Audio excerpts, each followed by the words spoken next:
The security camera at Coldbrook General Hospital recorded everything in stark black and white clarity. At 11:47 p.m., the ambulance bay doors exploded inward. A man the size of a professional wrestler stormed through, his bulk filling the frame. The head of security stepped forward and was airborne a second later, crashing into a row of plastic chairs 20 feet away. Patients dove behind furniture. Staff scattered. Overhead lights flickered as something metal hit the floor. And then, impossibly, a figure barely 5 feet tall moved toward the chaos instead of away from it.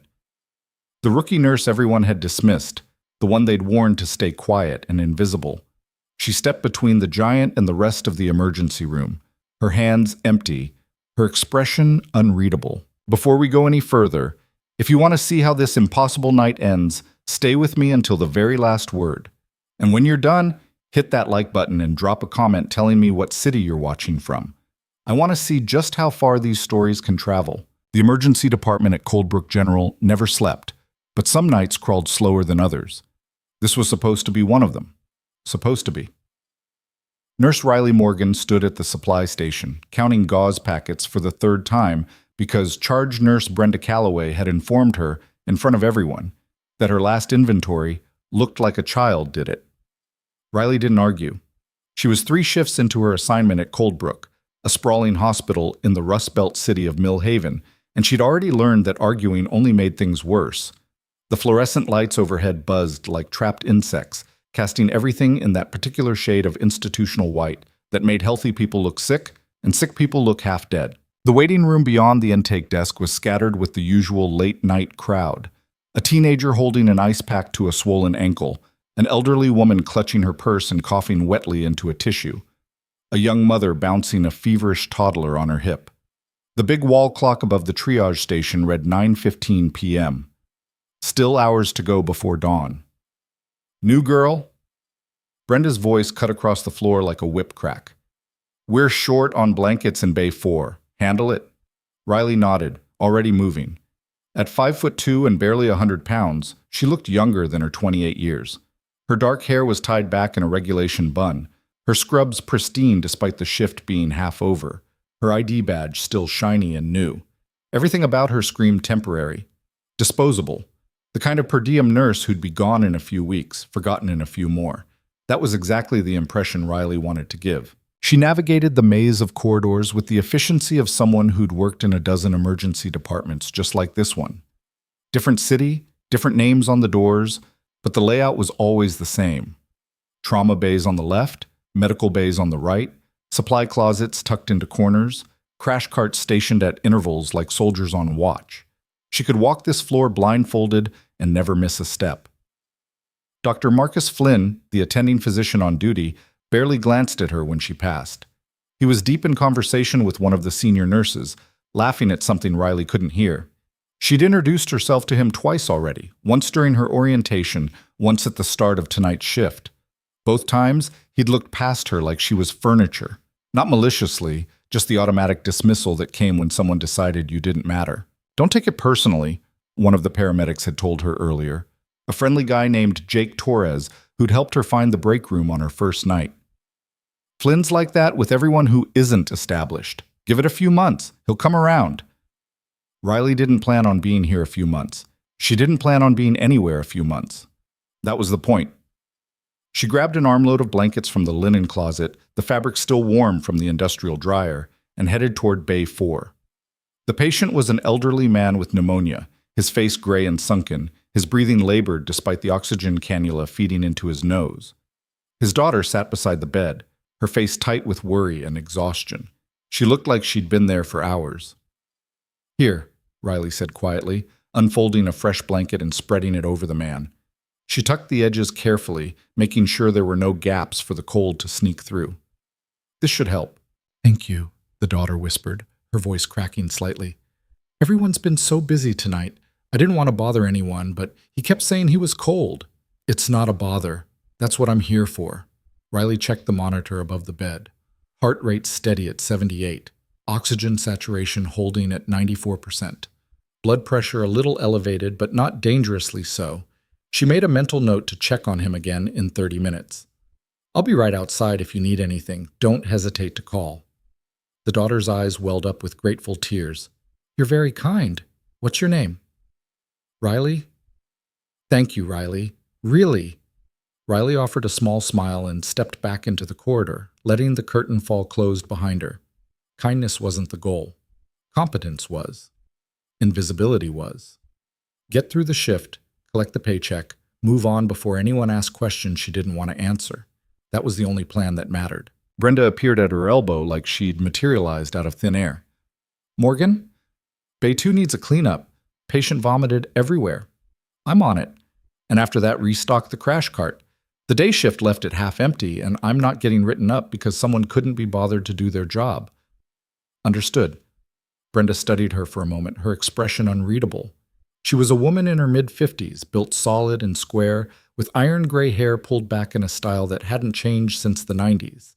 She ran the night shift with the kind of rigid efficiency that kept things moving but didn't leave room for warmth. You always this agreeable? Riley met her gaze without flinching. Is that a problem? Depends. Most people with your resume would have told me to shove the grunt work by now. You're an experienced nurse, not a tech, but you take every assignment without a word of complaint. Brenda crossed her arms. Makes me wonder. Riley's stomach tightened, but she kept her voice level. Wonder what? What you're running from. The words hung in the air between them. Riley didn't blink, didn't react, didn't give Brenda the satisfaction of a tell. I'm not running from anything. I wanted a change of pace. Millhaven seemed like a good fit. Uh-huh. Brenda's smile didn't reach her eyes. People don't move from a level 1 trauma center in Philadelphia to a community hospital in Millhaven because they want a change of pace. They do it because something went wrong, and they need a place that doesn't ask too many questions. She let that sit for a beat. Either way, I don't care. Just do your job and stay out of trouble. We clear? Crystal. Brenda walked away before Riley could say anything else. Not that Riley would have. She'd learned a long time ago that the less you said, the less people remembered. Words were evidence. Silence was safety. She grabbed the cleaning supplies from the utility closet, disinfectant, paper towels, a fresh mop bucket, and headed for Bay 2. The smell hit her before she even pushed the curtain aside, that distinctive sour-sweet reek of stomach acid and partially digested alcohol. The patient was a middle-aged man with a 3-day beard and clothes that reeked of cheap whiskey. Alcohol poisoning, according to the chart. He was unconscious again, his breathing shallow but steady, an IV line running into his left arm. Riley cleaned efficiently, her movements automatic. She'd done this 1,000 times, in Philadelphia, in Baltimore before that, in a dozen different cities that blurred together now, each one just another temporary stop on a journey that never seemed to end. And before all of that, in places where vomit was the least of what you cleaned off the floor. She finished, bagged the soiled linens, and sanitized her hands twice. The patient's monitor beeped steadily. She checked his vitals one more time, everything stable, and stepped back into the hallway. Morgan. Riley turned. Brenda was motioning her over to the nurse's station, where Dr. Flynn stood reviewing a chart, his reading glasses perched on the end of his nose. He was a tall man in his early 50s, with the kind of silver-touched hair that made him look distinguished rather than old. He had a reputation as a good doctor, competent, quick, not prone to panic, but also as someone who didn't suffer fools. I need you to run labs to the 3rd floor, Brenda said, handing her a small plastic bag filled with specimen tubes. Stat, they're waiting on these for a surgery consult, and if we delay the case, it's on us. Riley took the bag without comment and headed for the elevator. The hospital at night was a different beast than during the day, quieter, dimmer, the fluorescent lights humming their constant electric song. She passed a janitor mopping the hallway with slow, deliberate strokes, a security guard making his rounds with a flashlight clipped to his belt, a lab tech pushing a cart of supplies toward radiology. No one looked at her. No one ever did. That was fine. That was better. She dropped off the labs at the 3rd floor nurse's station, confirmed the delivery with the floor nurse, a tired-looking woman with kind eyes, and took the stairs back down to the ER, faster than waiting for the elevator. And Riley had never liked confined spaces anyway. Too easy to get trapped. The stairwell echoed with her footsteps, the concrete walls pressing in close, the air cooler than the rest of the hospital. She pushed through the door on the ground floor and nearly collided with Jake Torres. "Whoa, sorry." He steadied her with one hand, grinning. "You're quick. I didn't even hear you coming. Didn't mean to sneak up on you." "No problem. You settling in okay?" "I know Brenda can be intense." Riley shrugged. "She's doing her job." "I respect that." Jake laughed. "Diplomatic. I like it. Most people call her a hard-ass behind her back. You're either very professional or very smart." He leaned against the wall, clearly in no hurry to get back to work. "Hey, if you ever want the real story on how things work around here, let me know. I've been running calls to Coldbrook for 5 years. I know where all the bodies are buried, metaphorically speaking." "Appreciate the offer." "I'm serious. This place has its quirks. It helps to have someone on the inside who can give you the lay of the land." Riley gave him a polite smile and moved past before he could say more. Friendly coworkers were a liability. They asked questions. They noticed things. They cared, and caring led to complications. Better to keep everyone at arm's length. The ER floor was picking up when she returned. A teenager with a broken arm sat in Bay 1, wincing as Dr. Flynn examined the X-ray on the light board. A woman in her 60s with chest pain was getting an EKG in Bay 3, her husband hovering anxiously nearby. A construction worker who'd sliced his hand open with a box cutter was waiting for stitches in Bay 5, a blood-soaked towel wrapped around his palm. Riley moved between them like a ghost, checking vitals, hanging IV bags, updating charts with the kind of precision that came from muscle memory. Brenda watched her like a hawk, waiting for a mistake, but Riley didn't give her one. Every medication dose was perfect. Every IV line was secured properly. Every note was documented exactly according to protocol. At 10:30, Dr. Flynn called her over to the nurse's station. "Morgan, I need a second opinion." Riley blinked, surprised. "Sir?" He gestured toward one of the monitors where an EKG strip scrolled across the screen in green lines. "This is a 42-year-old male, chief complaint of chest pain radiating to the left arm. Diaphoretic, hypertensive, no previous cardiac history." "What do you see?" Riley studied the screen. ST elevation in leads 2, 3, and a VF. Classic inferior wall myocardial infarction. Textbook presentation. "Looks like an inferior STEMI. He needs the cath lab." Flynn's eyebrows rose slightly. "Fast call." "It's obvious." "To you, maybe." He turned to the senior nurse beside him. "Get cardiology on the line and prep the patient for transfer. He's going upstairs." Then, back to Riley. "Where'd you train?" "Philadelphia." "Which hospital?" Riley hesitated, just a fraction of a second too long. "General?" Flynn's expression shifted, not quite suspicion, but something close to it. "Huh. I know a few people at Philadelphia General. Who was your attending during residency?" "Dr. Vargas." "Don't know him." Flynn watched her for a moment longer, his eyes searching. "Well, good catch. Keep it up." He walked away, and Riley exhaled slowly. Another close call. Another lie that would hold just long enough. She turned back to her work, refocusing on the tasks in front of her, willing her heart rate to slow back down. The hour crept toward 11. The chest pain patient was transferred to the cath lab. The broken arm was casted and sent home with discharge instructions.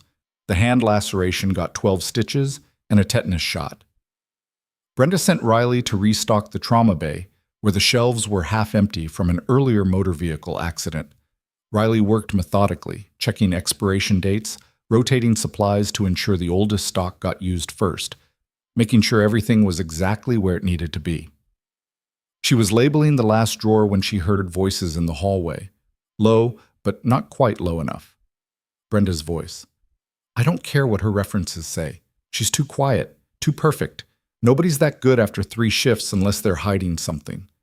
Riley froze, her hand still on the label maker. "Doctor," Flynn's voice. "You think she's got a record?" "I think she's got a past, and I don't like mysteries. Not when they're working on my floor." "Then run a background check." "Already did. Came back clean. But that doesn't mean much if she knows how to bury things." A pause. "I've been doing this job for 30 years, Marcus. I can smell trouble." "And that girl?" She's got the stink of it all over her. Or maybe she's just a good nurse who wants to keep her head down and do her job. Maybe. Or maybe she's waiting for the right moment to fall apart, and I'll be the one left picking up the pieces. Another pause. I'm watching her, closely.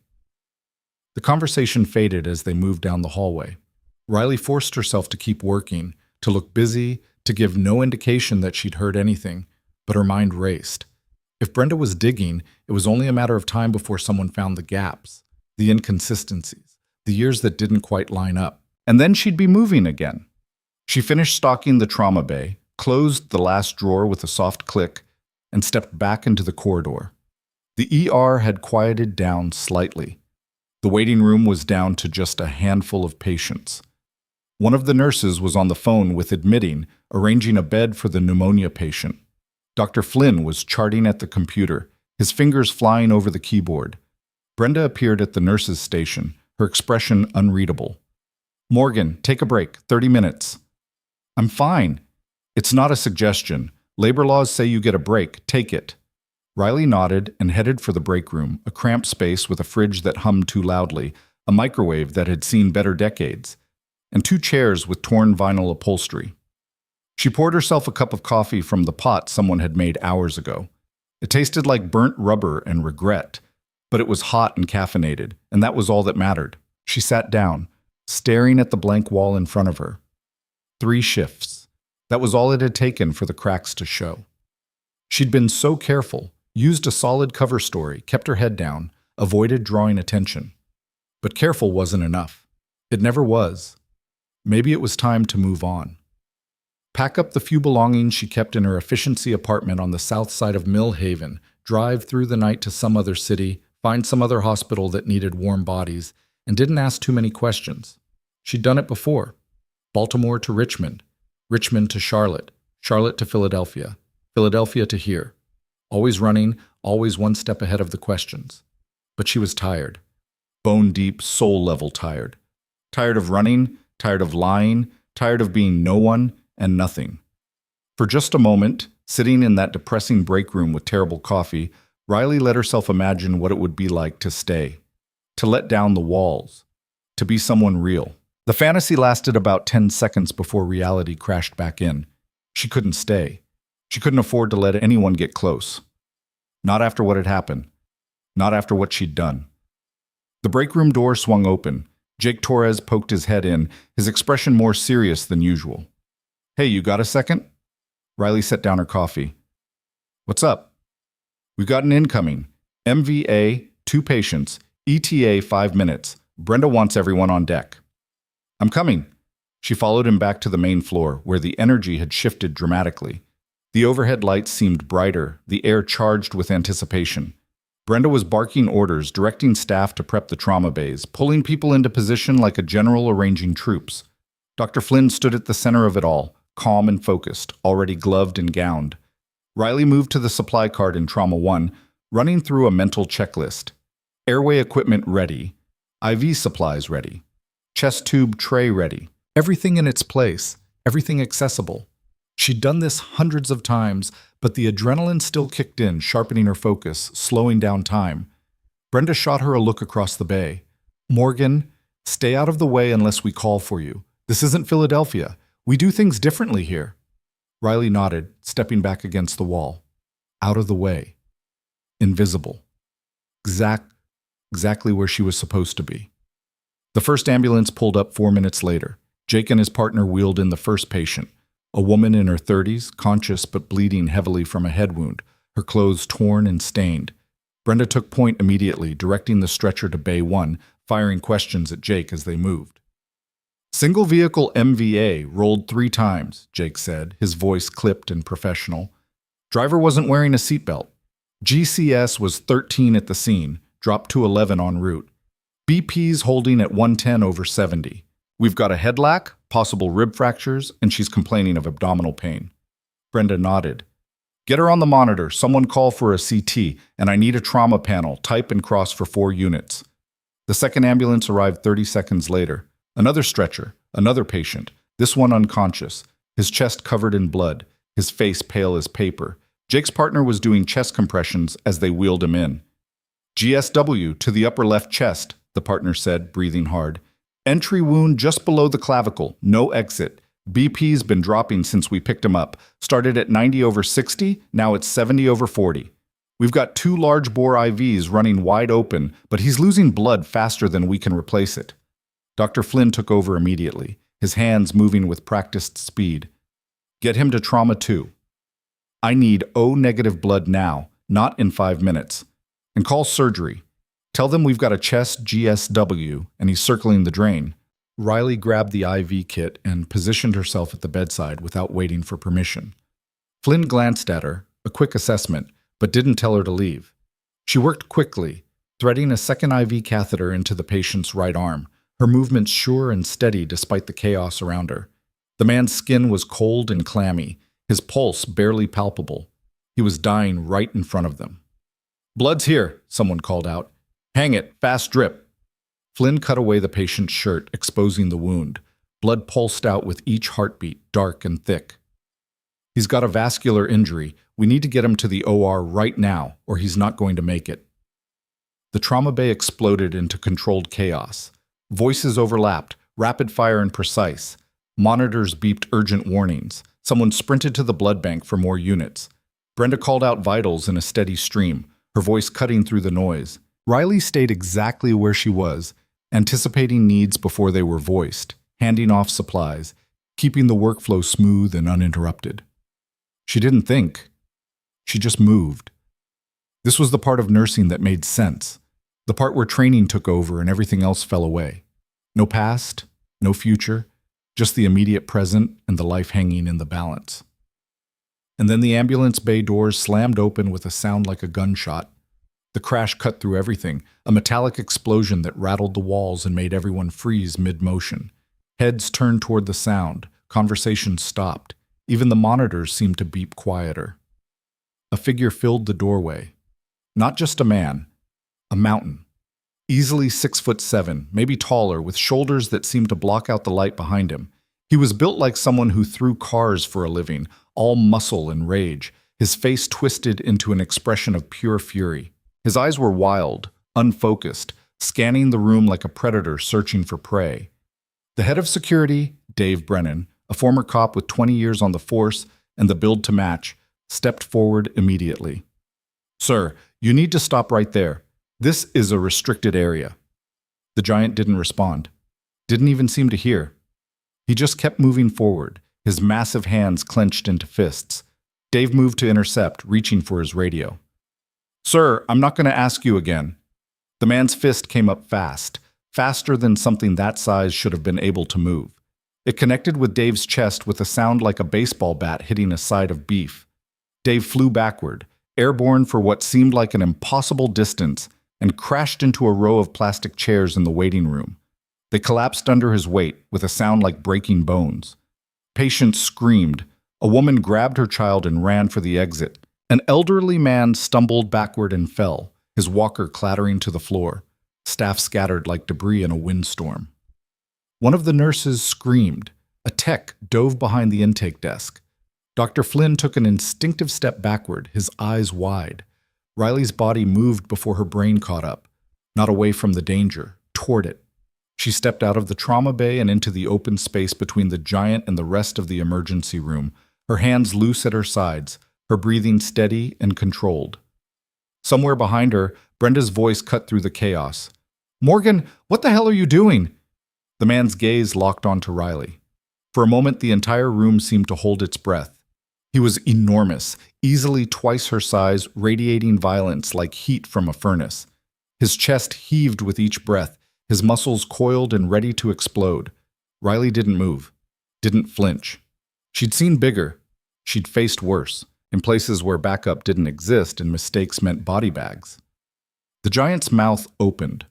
A sound came out, not quite a roar, not quite a word, but something primal and raw. And then he spoke, his voice like gravel grinding against concrete. Where is she? The words echoed through the emergency room. Staff members pressed themselves against walls, trying to become invisible.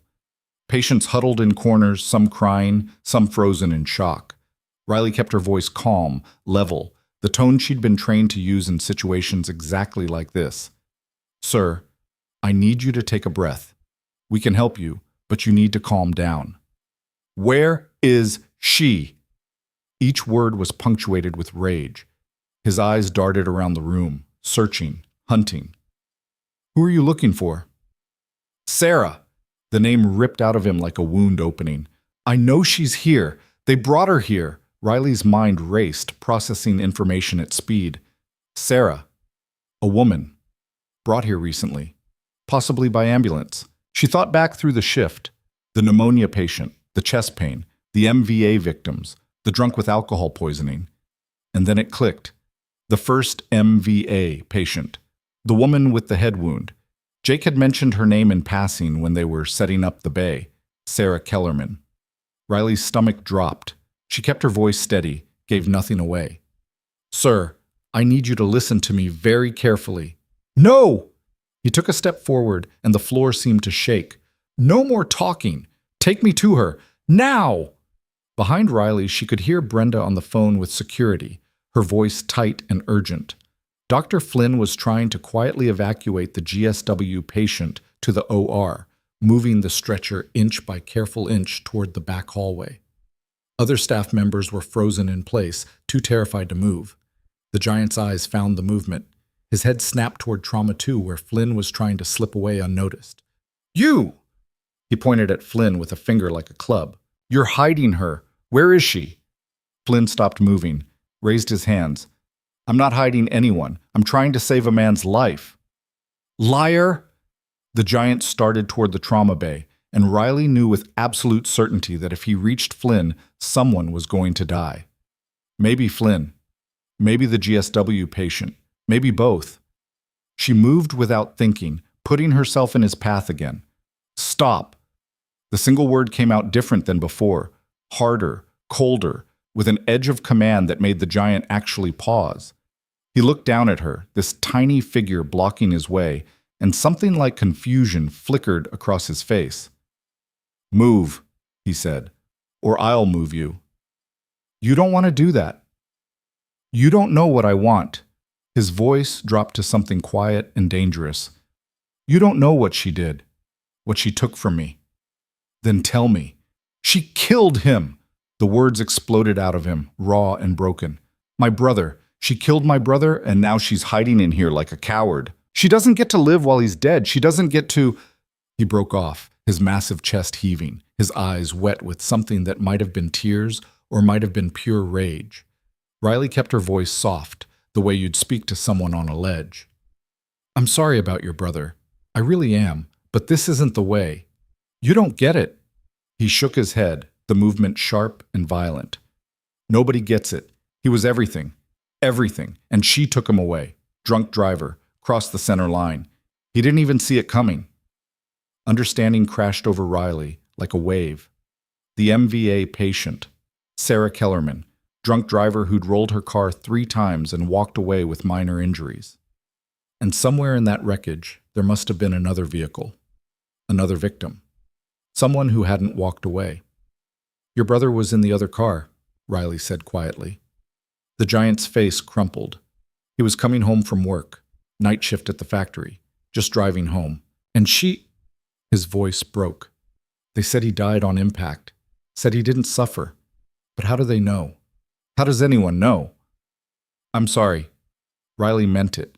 She'd seen this kind of grief before, the kind that turned inward and poisoned everything it touched, the kind that needed someone to blame, someone to hurt, someone to make pay.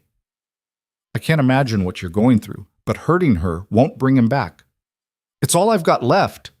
The words were torn from somewhere deep. "She gets to live and he doesn't. That's not fair. That's not right." "You're right. It's not fair. None of this is fair." Riley took a small step forward, closing the distance instead of maintaining it. "But if you hurt her, if you hurt anyone in this hospital, you're going to prison. For a long time. And then, what was it all for?" "I don't care." But there was less certainty in his voice now, less conviction. "Yes, you do, because your brother wouldn't want this. He wouldn't want you throwing your life away for revenge." "You didn't know him." The giant's voice was quieter now, hollowed out. You didn't know what he was like. No, but I know what grief looks like, and I know that this path only leads to more pain, for everyone. They stood there, the tiny nurse and the mountain of a man, in the middle of a trashed emergency room while everyone else watched from the edges. Seconds ticked by. The monitors beeped their steady rhythm. Someone's radio crackled with static. And then Riley heard it, the sound of sirens approaching fast. Multiple vehicles. Police backup was coming. The giant heard it too. His eyes darted toward the entrance, then back to Riley, then toward the trauma bays where Sarah Kellerman was being treated. He was making a decision. Riley saw the exact moment his grief crystallized back into rage. His muscles tensed, his jaw set, his hands clenched into fists again. I'm sorry, he said, and then he moved. Not toward Riley. Around her, fast, impossibly fast for someone his size. He covered the distance to Trauma 1 in 3 long strides, his shoulder slamming into the door frame hard enough to crack the wood. Brenda screamed. The nurse inside the bay tried to block him, and he shoved her aside like she weighed nothing. Sarah Kellerman was on the gurney, semi-conscious, her head wrapped in gauze. She didn't even see him coming. The giant reached for her throat, and Riley was there. She didn't know how she'd moved that fast, didn't remember making the decision. 1 second she was 10 feet away. The next she had her hand on his wrist, her body weight leveraged against his momentum, using physics and training and muscle memory from another life. The giant's other hand came up, swinging toward her face. Riley ducked under it, shifted her grip, and drove her heel down on the inside of his knee. He stumbled, not much, but enough. Enough to buy seconds. Security! Brenda was screaming into her phone. Now, Trauma 1, he's got a patient! The giant roared and swung again. This time Riley wasn't fast enough. His backhand caught her across the shoulder, and pain exploded white-hot down her arm. She flew sideways into a supply cart, medical equipment scattering across the floor with a crash of metal and plastic. Her vision blurred. Her ears rang. Somewhere far away, people were shouting. The giant was moving towards Sarah again, his hands outstretched, murder in his eyes. Riley tried to stand. Her legs wouldn't cooperate. The room spun like a carousel. She could taste blood in her mouth. And then Jake was there, tackling the giant from behind. 2 other staff members joined him, grabbing arms and legs, trying to bring him down through sheer numbers. But the giant just kept moving forward, dragging them all like they were children hanging off his back. He reached the gurney. His hands closed around Sarah's neck. She made a horrible choking sound, her eyes going wide with terror. Riley forced herself upright. Every muscle screamed in protest. She grabbed the nearest heavy object, a metal IV pole, and swung it with everything she had left. It connected with the back of the giant's head with a sound like a gong. He staggered, his grip on Sarah loosening. Blood ran down his scalp, but he didn't fall. He turned toward Riley instead, his expression no longer human, just pure animal rage. "Bad move," he said. He ripped the IV pole from her hands and threw it across the room. It hit the far wall hard enough to dent the plaster. Then he grabbed Riley by the throat and lifted her off the ground. Her feet dangled in empty air. His grip was like iron, crushing her windpipe, cutting off her air. She clawed at his hands, tried to break the hold, but it was like fighting a statue. Blackness crept in at the edges of her vision. Her lungs burned. This was it. This was how it ended. Not in some foreign desert or jungle. Not in some classified operation that would never make the news. In a random hospital in a random city, killed by a grieving man whose name she didn't even know. Somewhere very far away she heard sirens. Closer now. Almost here. The giant's face swam in and out of focus. He was saying something, but Riley couldn't hear it over the roaring in her ears. The world was going gray. Then black. Then the main entrance exploded inward. Not the ambulance bay doors this time. The main entrance where visitors came and went. The glass shattered in a shower of diamond fragments, and dark figures poured through like a flood. Police. At least 6 of them, maybe more, weapons drawn, voices shouting commands that all blended together into white noise. "Drop her! Drop her now! Hands where we can see them!" The giant froze. His grip on Riley's throat loosened just slightly, enough for her to drag in half a breath of precious air. "I said drop her!" But the giant didn't drop her. Instead, he turned, using Riley as a shield, backing toward the trauma bay. His hand shifted from her throat to across her chest, pinning her against him. She could feel his heart hammering against her back, could smell sweat and blood and desperation. "Stay back." His voice was ragged. "Stay back or I'll snap her neck." The police officers spread out, forming a semicircle, cutting off escape routes. Their weapons stayed trained on the giant, but Riley knew they wouldn't shoot. Not with a hostage, not with civilians everywhere.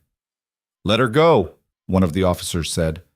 Older guy, sergeant stripes on his sleeve, voice calm and practiced. "Nobody else needs to get hurt tonight. Let the nurse go and we can talk about this." "There's nothing to talk about." The giant was backing farther into the trauma bay, dragging Riley with him. "That woman killed my brother. She needs to pay." "She will. The justice system will." "The justice system is garbage." Spit flew from his mouth. "She'll get a few years, maybe. Serve half that. And my brother is dead forever. Where's the justice in that?" "I understand you're hurting." "You don't understand anything." The giant's voice cracked. "You didn't lose him. You don't have to wake up every morning knowing he's gone and she's still breathing." Riley's mind raced through options. She was pinned against a man who outweighed her by at least 150 pounds, whose arm across her chest was like a steel bar. Police outside with guns drawn but unable to shoot. Sarah Kellerman somewhere behind them, injured and terrified. Standard hostage protocols said to wait, talk him down, keep him calm until he made a mistake or gave up. But Riley had seen enough hostage situations to know how they could end. Hours of negotiation that ended in bloodshed, patience that turned into body bags. She needed to act, needed to create an opportunity. Her eyes scanned the trauma bay, cataloging equipment, distances, angles. The defibrillator on the crash cart, paddles hanging ready. A tray of surgical instruments within arm's reach. The oxygen tank mounted on the wall. Sarah's IV pole, still standing beside her gurney. The sergeant was still talking, his voice steady and soothing. "What's your name, sir?" "Doesn't matter." "It does to me. I want to know who I'm talking to." Thomas Kellerman." "Okay, Thomas. I'm Sergeant Martinez. Can you tell me about your brother? What was his name?" "David." The word came out soft, broken. "His name was David." "How old was David?" 26. 3 years younger than me. I was supposed to protect him. That was my job. Big brother. I was supposed to... His voice choked off. Riley felt his grip loosen slightly as emotion overwhelmed him. This was the moment. This was the opening. She drove her elbow backward into his ribs, hard as she could. Not enough to do real damage. He was built like a tank, but enough to surprise him, to make him shift his weight. His arm loosened fractionally. Riley dropped her full weight suddenly, slipping down and out of his grip like water. She hit the floor, rolled, came up beside the crash cart. Her hands found the defibrillator paddles on pure instinct. Thomas lunged for her, rage replacing grief in an instant. "You little..." Riley didn't think. Just grabbed the paddles, thumbed the charge button, and prayed the machine was ready. The defibrillator whined to life. The charge light went green. Thomas was 2 steps away. 1 step. His hands reached for her. Riley drove the paddles into his chest and hit the discharge button. The shock arced through him with a sound like ripping cloth. His body went rigid, every muscle contracting at once. His eyes rolled back, and then, like a tree being felled, he fell. His body hit the floor with a crash that shook the room. Medical supplies rained down from shelves. A monitor toppled over. The impact was so loud it seemed to echo forever. Then silence. Nobody moved. Nobody breathed. Riley stood there, defibrillator paddles still in her hands, her whole body shaking with adrenaline crash. Blood ran down her arm from where she'd hit the supply cart. Her throat throbbed, where Thomas had choked her. Every breath hurt. Sergeant Martinez was the first to move. "Clear! Medical, clear! Get paramedics in here now!" Officers swarmed in, weapons holstered now, moving to secure Thomas. One of them kicked away the IV pole he'd been using as a weapon. Another checked his pulse. "He's alive," the officer called out. "Pulse is strong. He's breathing." Brenda appeared at Riley's side, her face pale. Morgan, are you okay?" Riley looked down at the defibrillator paddles in her hands like she didn't quite recognize them. Her fingers wouldn't release them, wouldn't move at all. Riley. Brenda's voice was gentler now. You can put those down. It's over. You're safe. Slowly, mechanically, Riley set the paddles back on the crash cart. Her hands were shaking so badly she nearly dropped them. Someone get me a chair, Brenda ordered, and oxygen. She's in shock. I'm fine. Riley's voice came out rough and raw, her throat damaged from being choked. Check Sarah. Make sure she's... Sarah's okay. The patient's okay. Everyone's okay because of you. Brenda guided her to a chair that someone had produced from somewhere. Sit down before you fall down. Riley sat. The room spun slightly. She put her head between her knees and focused on breathing. In, out, in, out. The simple mechanics of staying conscious. Paramedics arrived, swarming over Thomas, checking vitals, stabilizing his neck, preparing him for transport. Dr. Flynn appeared, his medical brain overriding everything else, barking orders to make sure the defibrillator shock hadn't caused cardiac damage. Sergeant Martinez crouched beside Riley's chair. Ma'am, I'm going to need a statement, but that can wait until you've been checked out. Do you need medical attention? I'm okay. You're bleeding. Riley looked at her arm, blood soaked through her scrubs where she'd hit the cart. She hadn't even felt it. It's not bad. Let us be the judge of that. Martinez gestured to one of the paramedics. Get her looked at. The next few minutes were a blur. Someone cleaned and bandaged her arm, a deep cut but not deep enough for stitches. Someone else checked her throat, bruised but not crushed. Oxygen mask appeared and disappeared. Ice pack for her shoulder. Questions she answered on autopilot. Through it all, Riley watched as they loaded Thomas Kellerman onto a stretcher and wheeled him away, police officers flanking him on both sides. His eyes were open now, dazed and unfocused. He didn't look dangerous anymore, just broken. Sarah Kellerman was taken to a different ambulance, headed for imaging to check for injuries from being attacked. She'd been crying, Riley had heard, terrified and guilty and alive. The ER slowly returned to a semblance of order. Staff emerged from hiding places. Equipment was picked up and inventoried. The waiting room was cleared and cordoned off as a crime scene. Dr. Flynn got the GSW patient to the OR, finally, after all the delays. Brenda stood in the middle of it all, directing traffic, her voice steady and sure. But when her eyes found Riley, something in her expression had fundamentally changed. Jake Torres appeared with a bottle of water.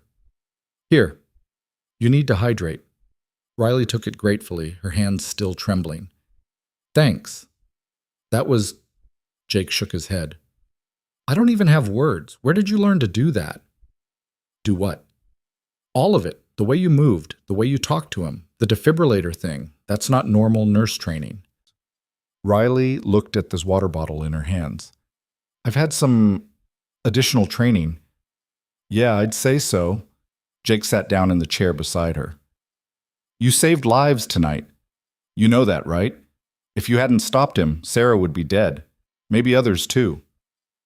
Riley didn't respond. She was too tired, too wrung out.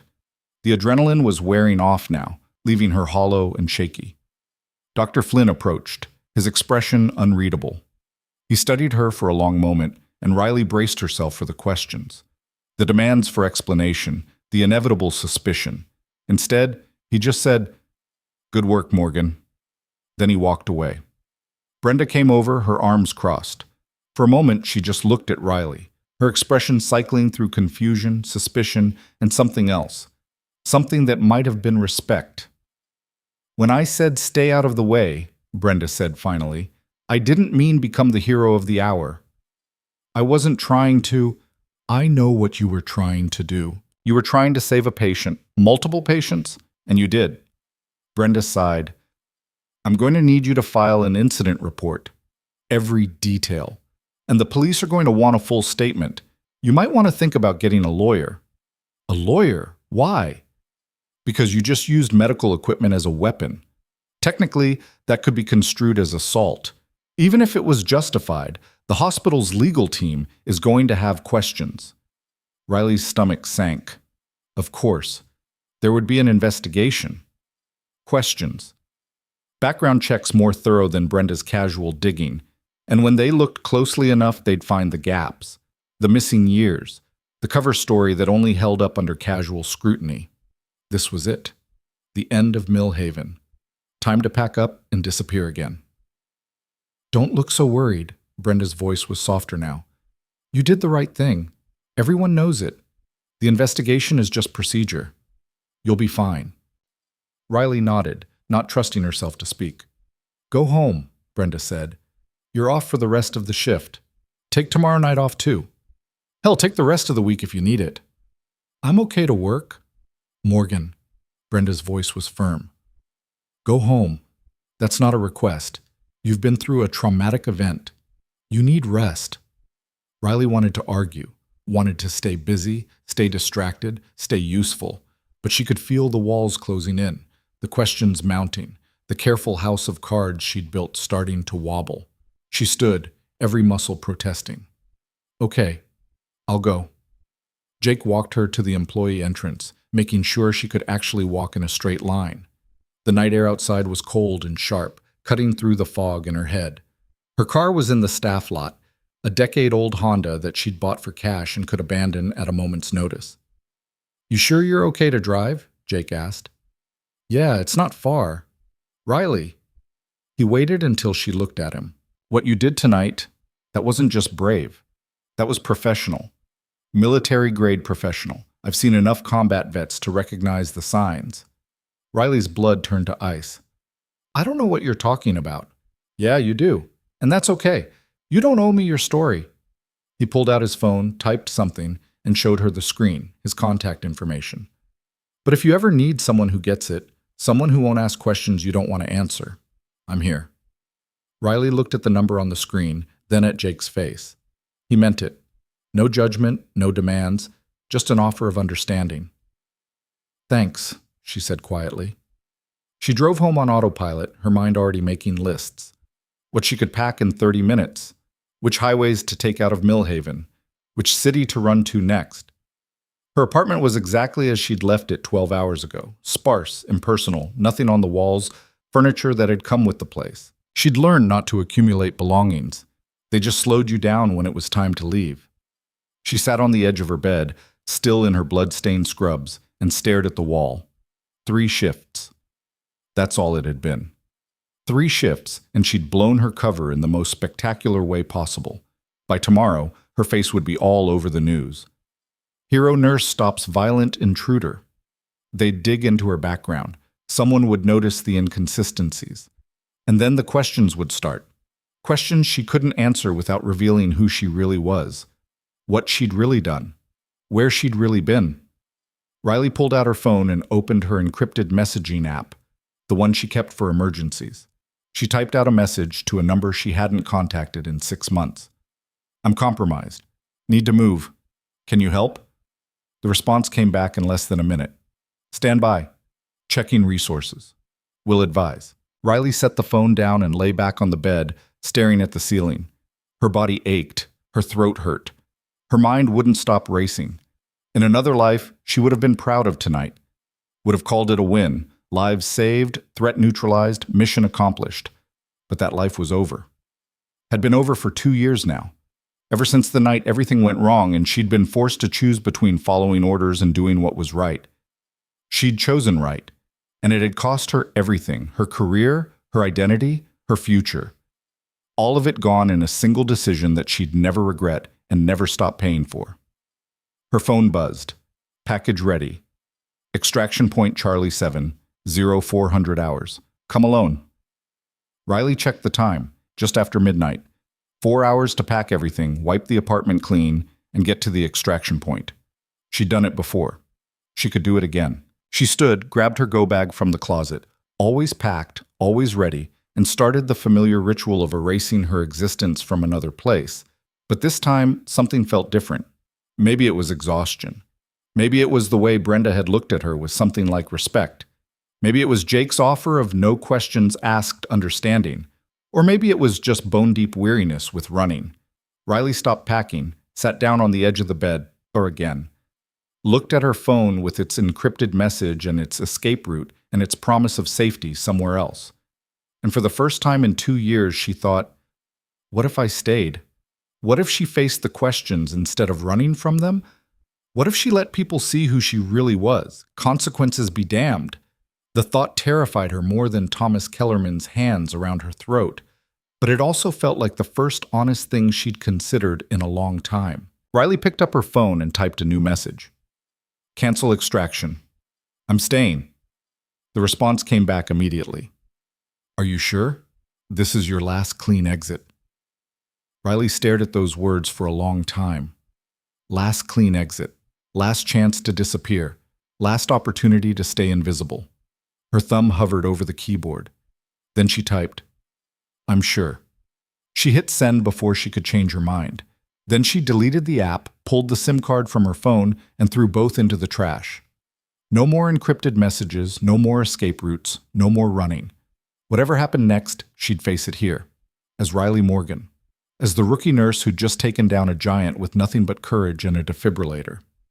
She changed out of her bloody scrubs, showered, and fell into bed as the first light of dawn crept through her window.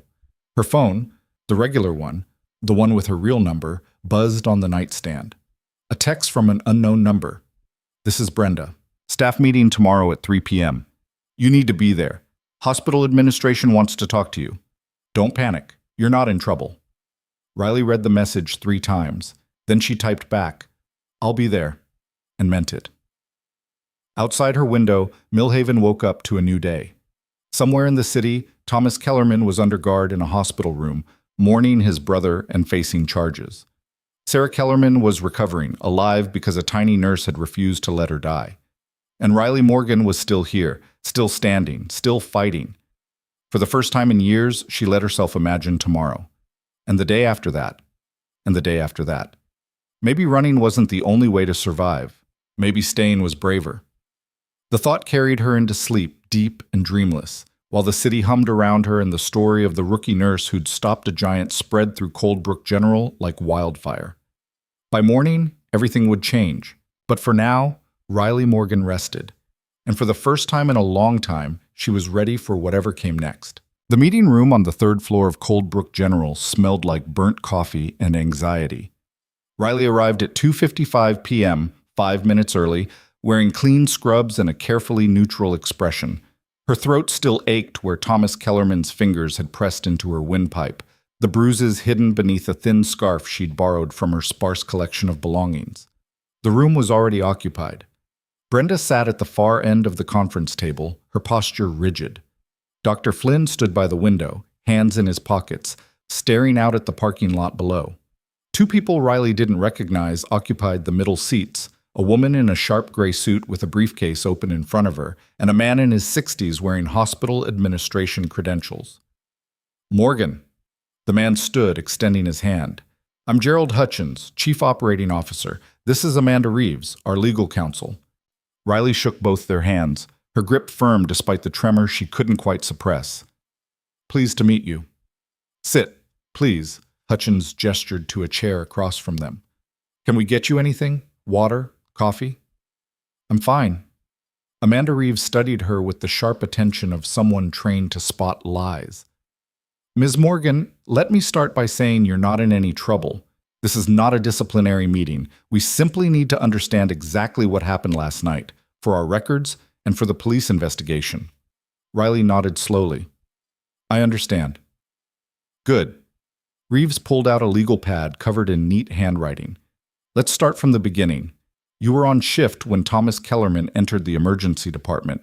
Walk me through your initial observations.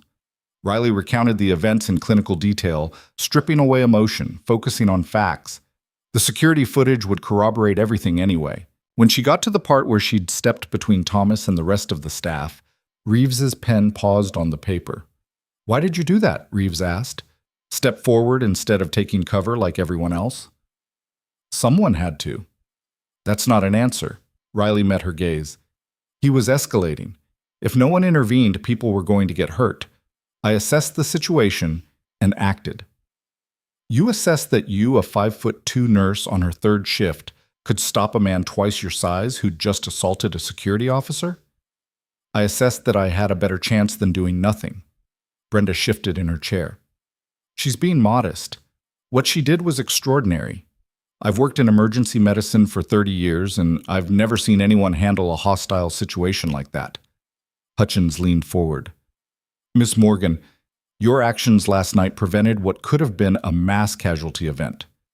The police confirmed that Thomas Kellerman was armed with a concealed knife. If he'd reached Sarah Kellerman, he would have killed her, possibly others.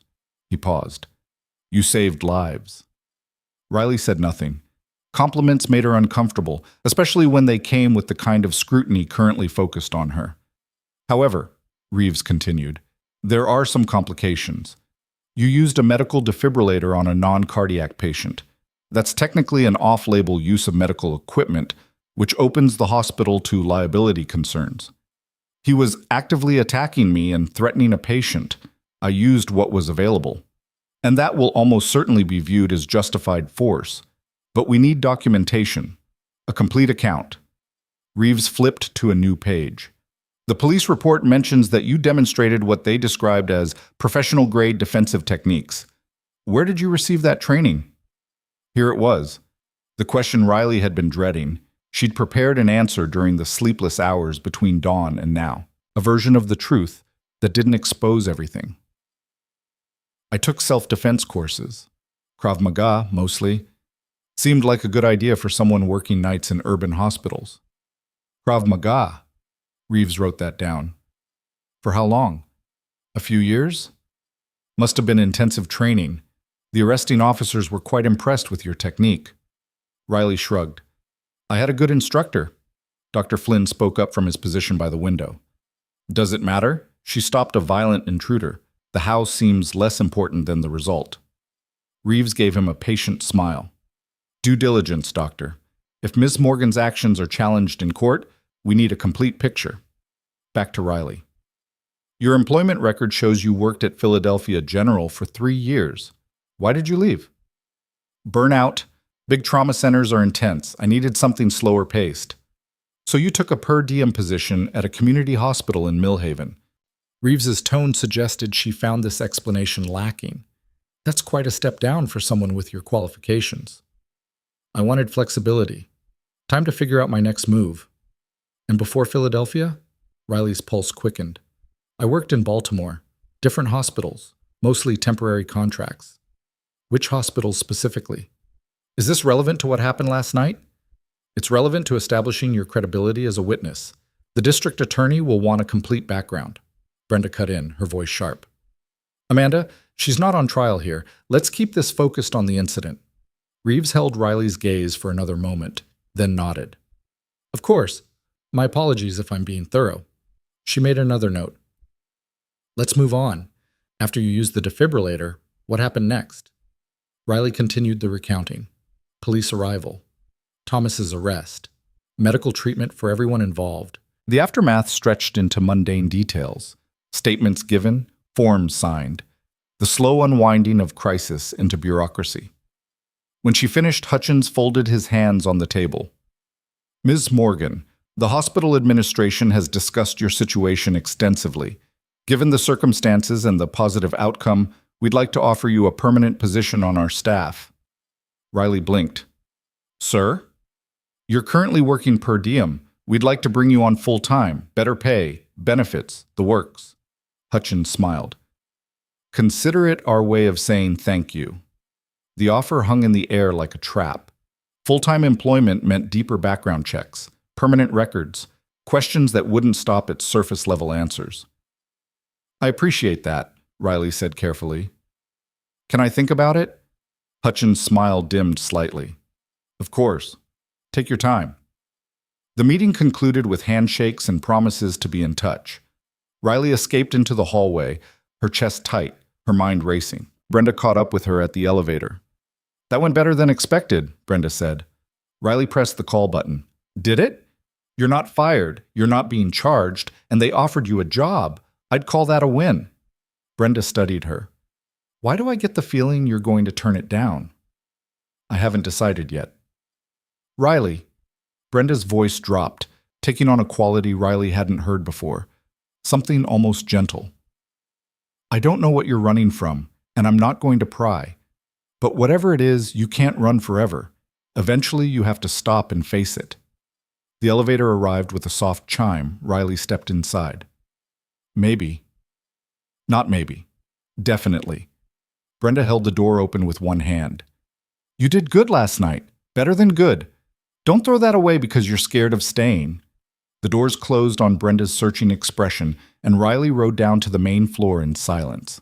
The lobby was busy with afternoon visitors, families clutching flowers and get-well balloons, elderly patients shuffling toward physical therapy appointments. Normal hospital life, as if the chaos of last night had never happened. Except it had. And now Riley had to decide what that meant. Her phone buzzed, a text from an unknown number. Channel 7 News would like to interview you about last night. Can we set up a time to talk? Riley deleted it without responding. Another buzz. This is Marcus Flynn. Good job in there.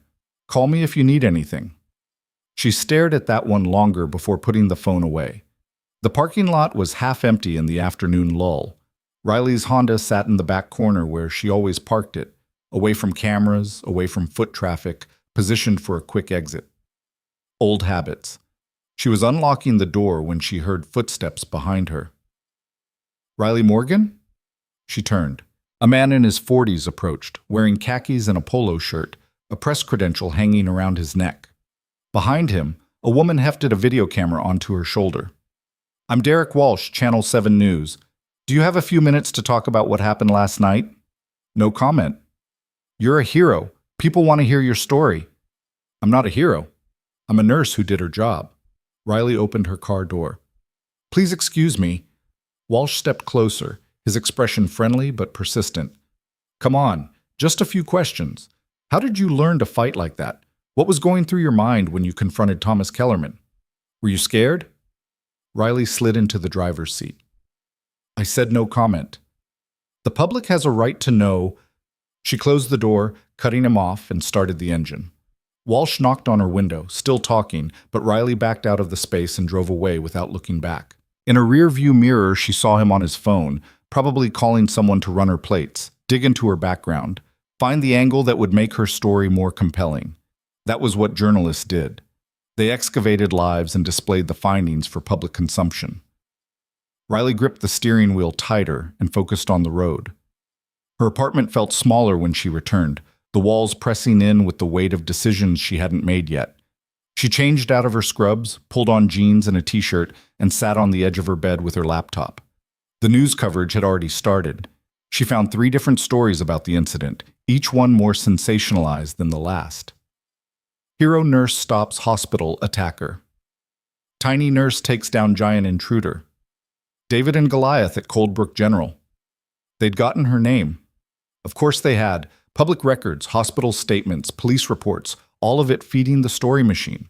One article included a photo, not of her, the hospital had apparently refused to release staff photos, but of Thomas Kellerman being loaded into a police van, his face vacant with shock and grief. The caption identified him as a factory worker from the east side of Mill Haven, no prior criminal record, brother recently killed by drunk driver. Riley read about David Kellerman. 26 years old, worked at the same factory as his brother, engaged to be married. Died on impact when Sarah Kellerman's SUV crossed the center line doing 70 in a 45 zone. Blood alcohol level 3 times the legal limit. Sarah Kellerman had been released from the hospital that morning with minor injuries and major charges. Vehicular manslaughter, DUI. Her bail had been set at $50,000, which her family had posted within hours. The comment sections on the articles were predictable. Half the people praised Riley as a hero. The other half questioned whether she'd used excessive force, whether the hospital should have had better security, whether Thomas Kellerman was really the villain when his brother had been killed by a drunk driver who'd walked away with scratches. Riley closed the laptop. The court of public opinion was already in session, and she wanted no part of it. Her phone rang. Brenda's name on the screen. Riley answered. Hello? Turn on the news, Channel 7, now. Riley grabbed the remote and clicked on the TV. The afternoon news was running a segment on the hospital incident. Derek Walsh stood in front of Coldbrook General, microphone in hand, his expression grave. Trying to piece together who Riley Morgan really is. According to our investigation, Morgan has worked at multiple hospitals across the eastern seaboard over the past several years, never staying more than a few months at any one location. Former colleagues describe her as competent but distant, someone who kept to herself and avoided forming relationships. Riley's stomach dropped. Walsh continued, "We reached out to Philadelphia General, where Morgan claimed to have worked for 3 years. They confirmed she was employed there, but declined to provide details about her departure. A source who asked to remain anonymous told us Morgan left abruptly and without explanation, leading to speculation about what might have prompted such a sudden exit." The screen cut to an interview with someone Riley didn't recognize. A nurse from Philadelphia General, face obscured, voice distorted. She was good at her job, but something was off about her, like she was always looking over her shoulder. Then one day she just didn't show up. No notice, no explanation, just gone. "Jesus," Riley whispered. Brenda's voice came through the phone. "They're digging, and they're not going to stop." "I know. Is there something they're going to find? Something you need to tell me before it comes out on the evening news?" Riley closed her eyes. "It's complicated." "Then uncomplicate it. Talk to me." "I can't." Silence stretched between them. Then Brenda sighed. "I'm trying to help you, Morgan, but I can't do that if you won't let me in." "I appreciate it. I do. But this is something I have to handle myself." "Stubborn doesn't even begin to cover it with you." Brenda's tone softened. "Listen, the hospital got a call from the police. They want you to come in for a follow-up interview. Tomorrow morning, 9 a.m., detective named Ramirez." Riley's chest tightened. "Did they say what it's about?" "Just routine questions." "But Riley, get yourself a lawyer. Even if you didn't do anything wrong, you need someone in your corner." "I can't afford a lawyer."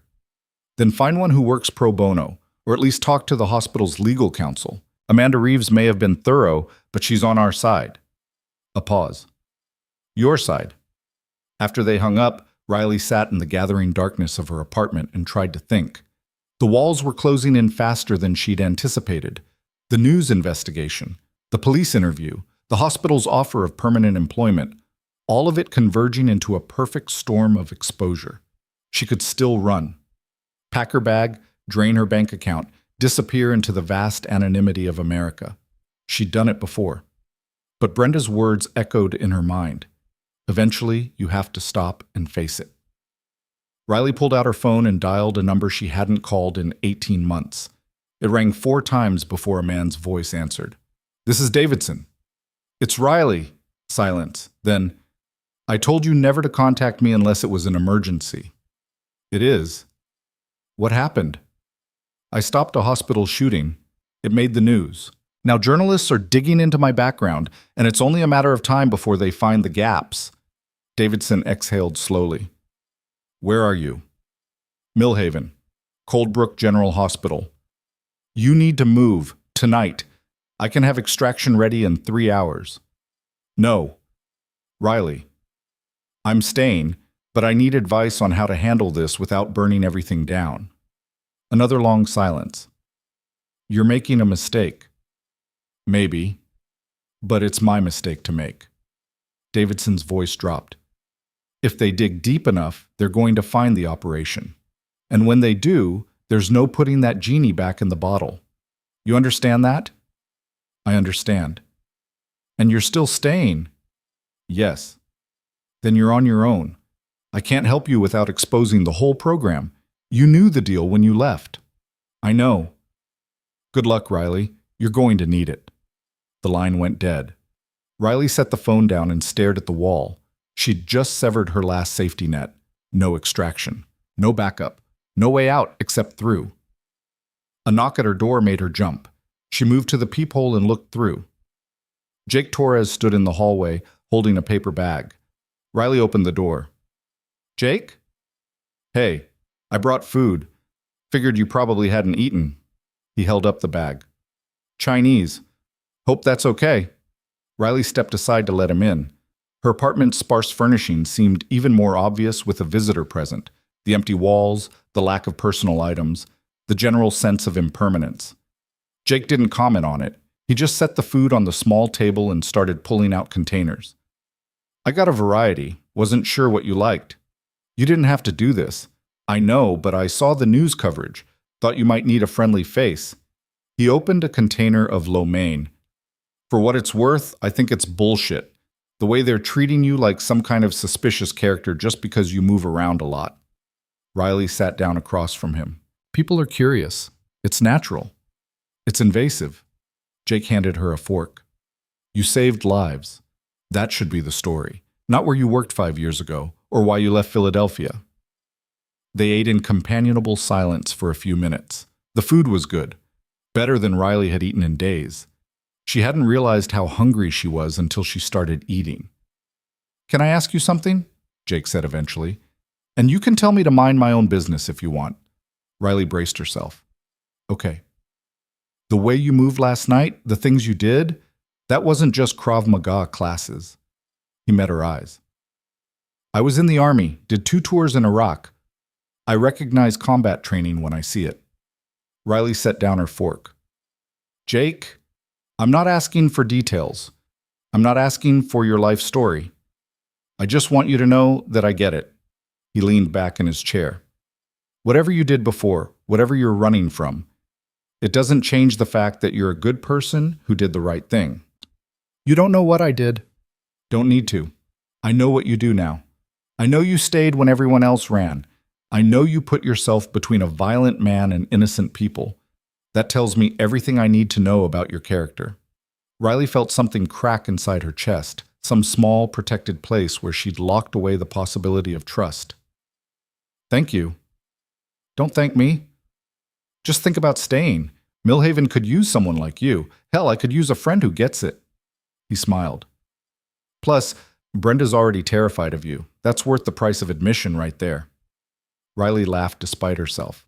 She's not terrified. Are you kidding? I heard her talking to one of the other nurses. She said you're the most competent and the most mysterious person she's ever worked with. That's Brenda speak for, this person scares me. They finished eating and Jake helped her clean up, talking about nothing important. The weather, the hospital gossip, a paramedic who'd accidentally backed the ambulance into a fire hydrant.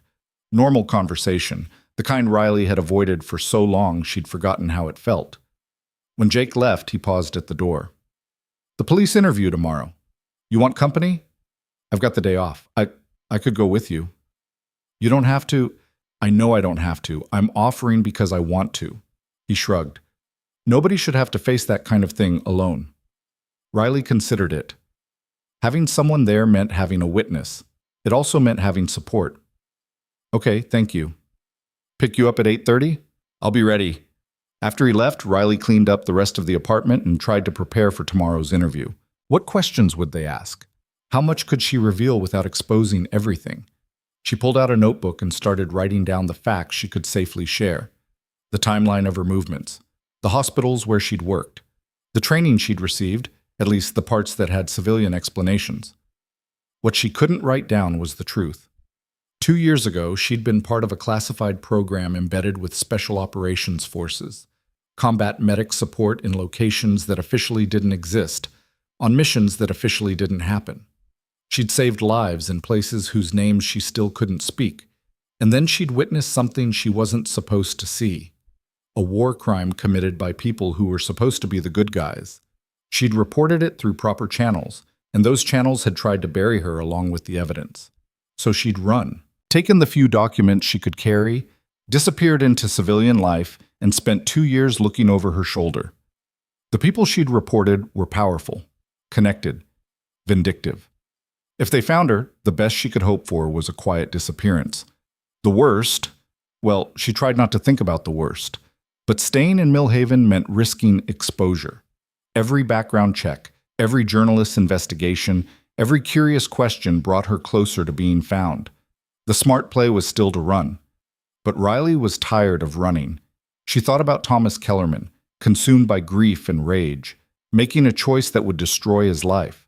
She thought about Sarah Kellerman, living with the knowledge that her actions had killed an innocent man. She thought about all the ways people broke, and all the ways they tried to put themselves back together. Maybe it was time to stop running and start fighting. Riley slept fitfully that night, her dreams full of hospitals and deserts and faces she couldn't quite see. She woke at 6, showered, and dressed in the closest thing she had to professional civilian clothes, dark jeans and a button-down shirt. Jake arrived exactly at 8:30, driving a pickup truck that had seen better years. "Morning. You ready?" "As I'll ever be." The police station was downtown, a blocky concrete building that looked like it had been designed by someone who'd given up on aesthetics. Jake parked in the visitor lot and walked in with her, his presence steady and reassuring. Detective Ramirez turned out to be a woman in her early 50s with sharp eyes and a no-nonsense demeanor. She greeted them in the lobby and led them to a small interview room with gray walls and a table bolted to the floor. "Mr. Torres, you can wait in the lobby," Ramirez said. "This won't take long." Jake looked at Riley. She nodded. He squeezed her shoulder once and left. Ramirez sat down across from Riley and pulled out a file folder. "Miss Morgan, thank you for coming in. I know you've already given a statement, but I have a few follow-up questions." "Of course. Let's start with your training. Where did you learn hand-to-hand combat techniques?" Riley recited the cover story, Krav Maga classes, self-defense courses, years of practice. Ramirez listened without expression. "I spoke with several Krav Maga instructors in the Philadelphia area. None of them remember training anyone named Riley Morgan." Riley's pulse quickened. "I used a different gym, smaller place. It closed down a few years ago." "What was it called?" "I don't remember. It's been a while." Ramirez made a note.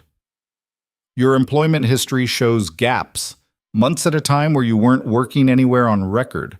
What were you doing during those periods? Traveling? Taking time off? Figuring things out?" "Where did you travel?"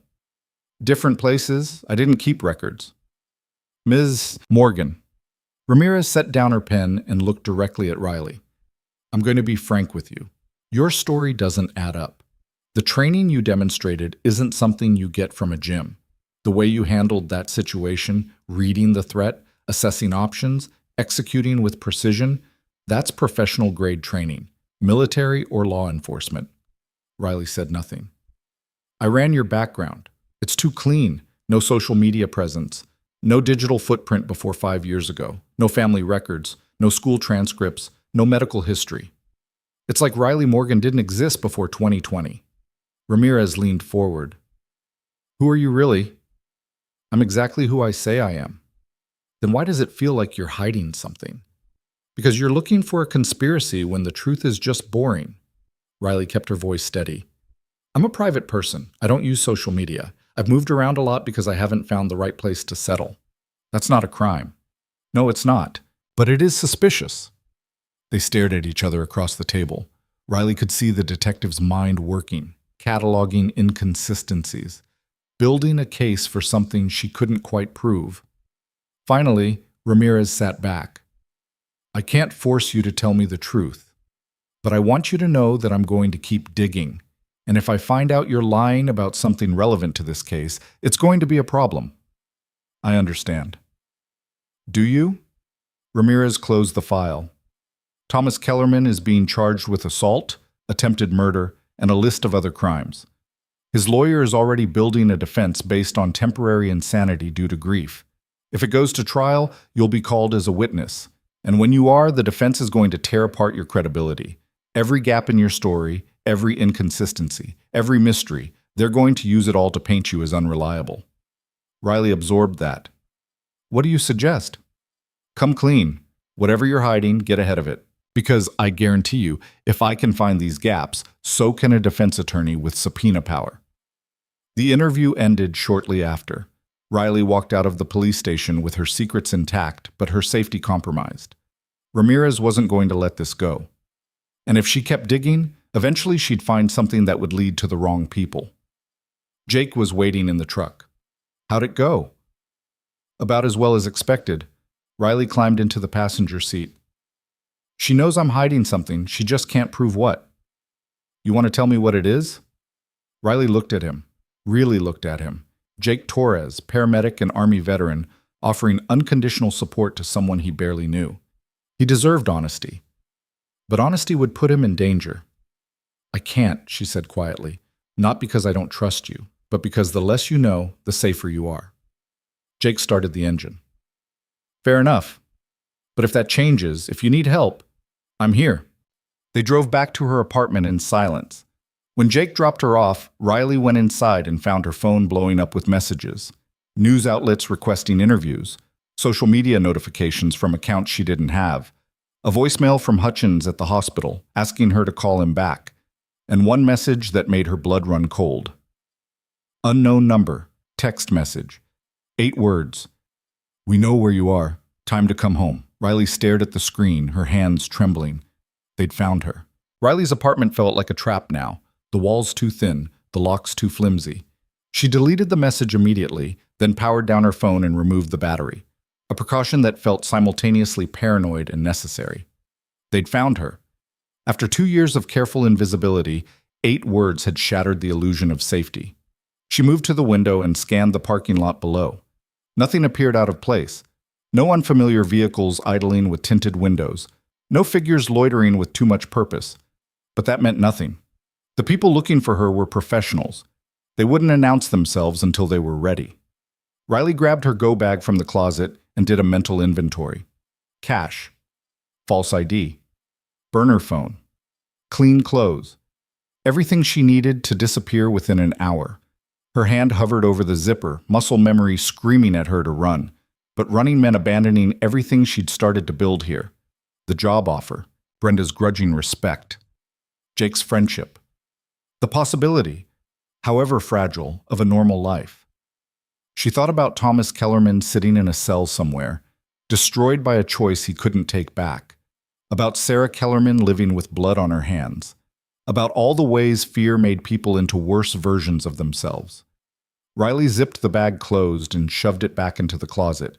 If they wanted her, they'd have to come get her, and she'd make damn sure they regretted it. Her landline rang, an old rotary phone that came with the furnished apartment, something she'd never bothered to disconnect. Riley stared at it for 3 rings before picking up. "Hello?" Static crackled on the line. Then a voice, male and unfamiliar. "Riley Morgan, we need to talk." "Who is this?"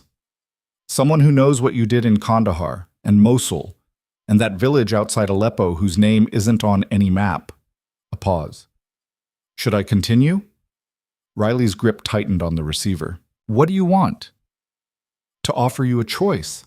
You can come in voluntarily, debrief with the people who need your statement, and walk away clean. Or you can keep hiding, and we'll make this difficult for everyone involved." "I already reported what I saw, through proper channels." "Those channels failed you. We're offering a second chance." "Who's we?" "Does it matter? You've been running for 2 years. Aren't you tired?" Riley closed her eyes. "If you're trying to convince me you're the good guys, threatening me isn't a great strategy." "No threats, just reality.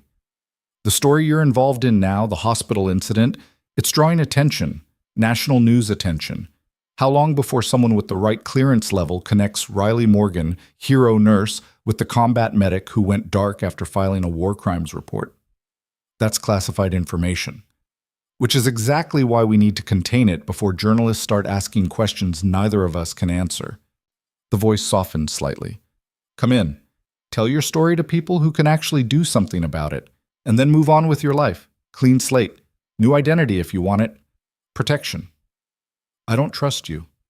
"You don't have to trust us.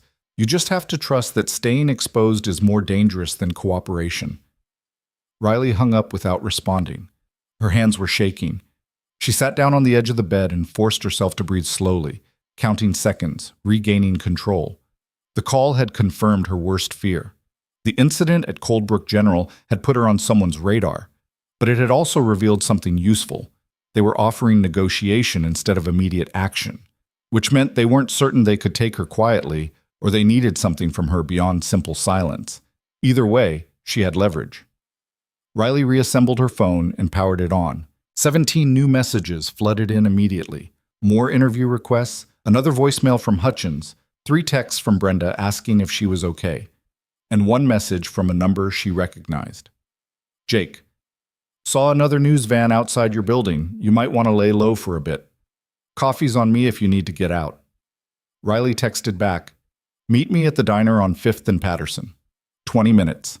She grabbed her jacket, checked the hallway through the peephole, and slipped out of her apartment using the back stairwell.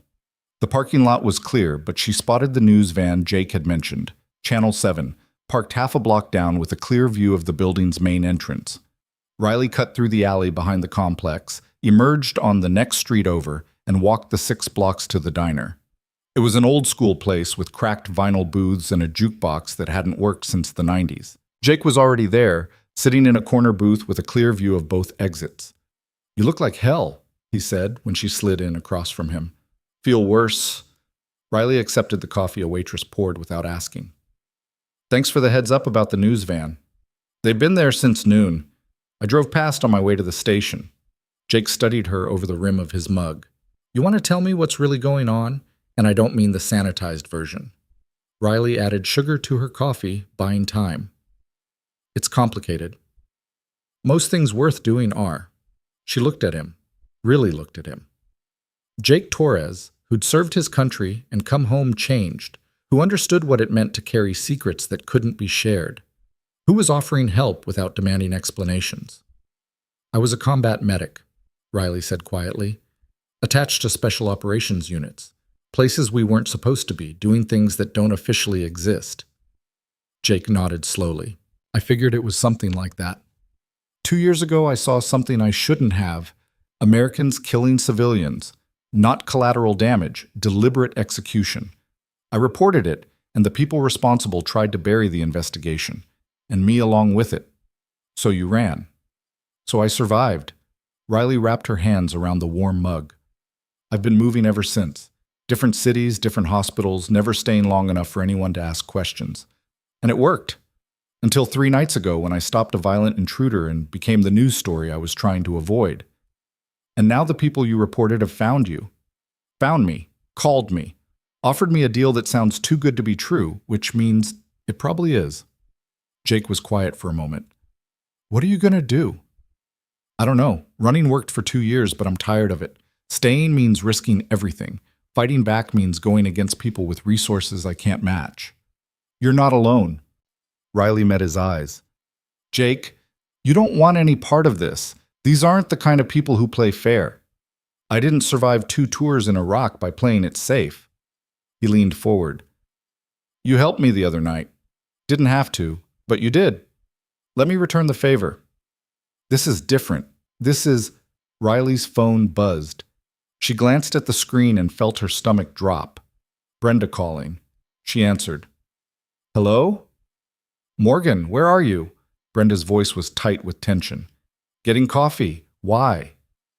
"Because there are 2 men in suits asking questions about you at the hospital, federal agents, or at least that's what they're claiming. They want to speak with you about your employment history." Riley's pulse kicked up. "What did you tell them?" "Nothing. Hospital policy says I can't discuss employee information without proper authorization. But Riley, they weren't asking politely. They were demanding." A pause. "What the hell is going on?" "I can't explain right now. Just don't tell them anything. Not where I live, not my schedule, nothing." "Are you in trouble?" "It's complicated." "That's not an answer." "It's the best I can give you right now." Riley stood up, already calculating exit strategies. "I need to go. If they come back, I'll stonewall them as long as I can. But Morgan, whatever this is, handle it fast. Because if federal agents are involved, it's bigger than both of us." The line went dead. Jake was already on his feet. "What happened?" "They're at the hospital asking about me. We need to move." They left money on the table and headed for the exit. Riley scanned the street in both directions. No obvious surveillance, no vehicles that screamed government issue. But that didn't mean they weren't there. "My truck's around the corner," Jake said. "Where do you need to go?" Riley's mind raced through options. Going back to her apartment was out. The hospital was compromised. She needed somewhere safe to think, somewhere off the grid. "You know any place that's off the books? Somewhere without security cameras or nosy neighbors?" Jake hesitated. "I've got a hunting cabin about 40 minutes north, belonged to my grandfather. No internet, no cell service, barely any electricity. It's isolated." "Perfect." They made it to Jake's truck without incident and pulled out into traffic. Riley watched the side mirror, looking for tails, but nothing stood out among the afternoon rush hour. 20 minutes into the drive, her phone rang again. Unknown number. She answered without speaking. Miss Morgan, a different voice this time, female, crisp and professional. My name is Agent Victoria Cross. I'm with a federal task force investigating corruption within military special operations. I understand you have information relevant to our case. I don't know what you're talking about. Yes, you do.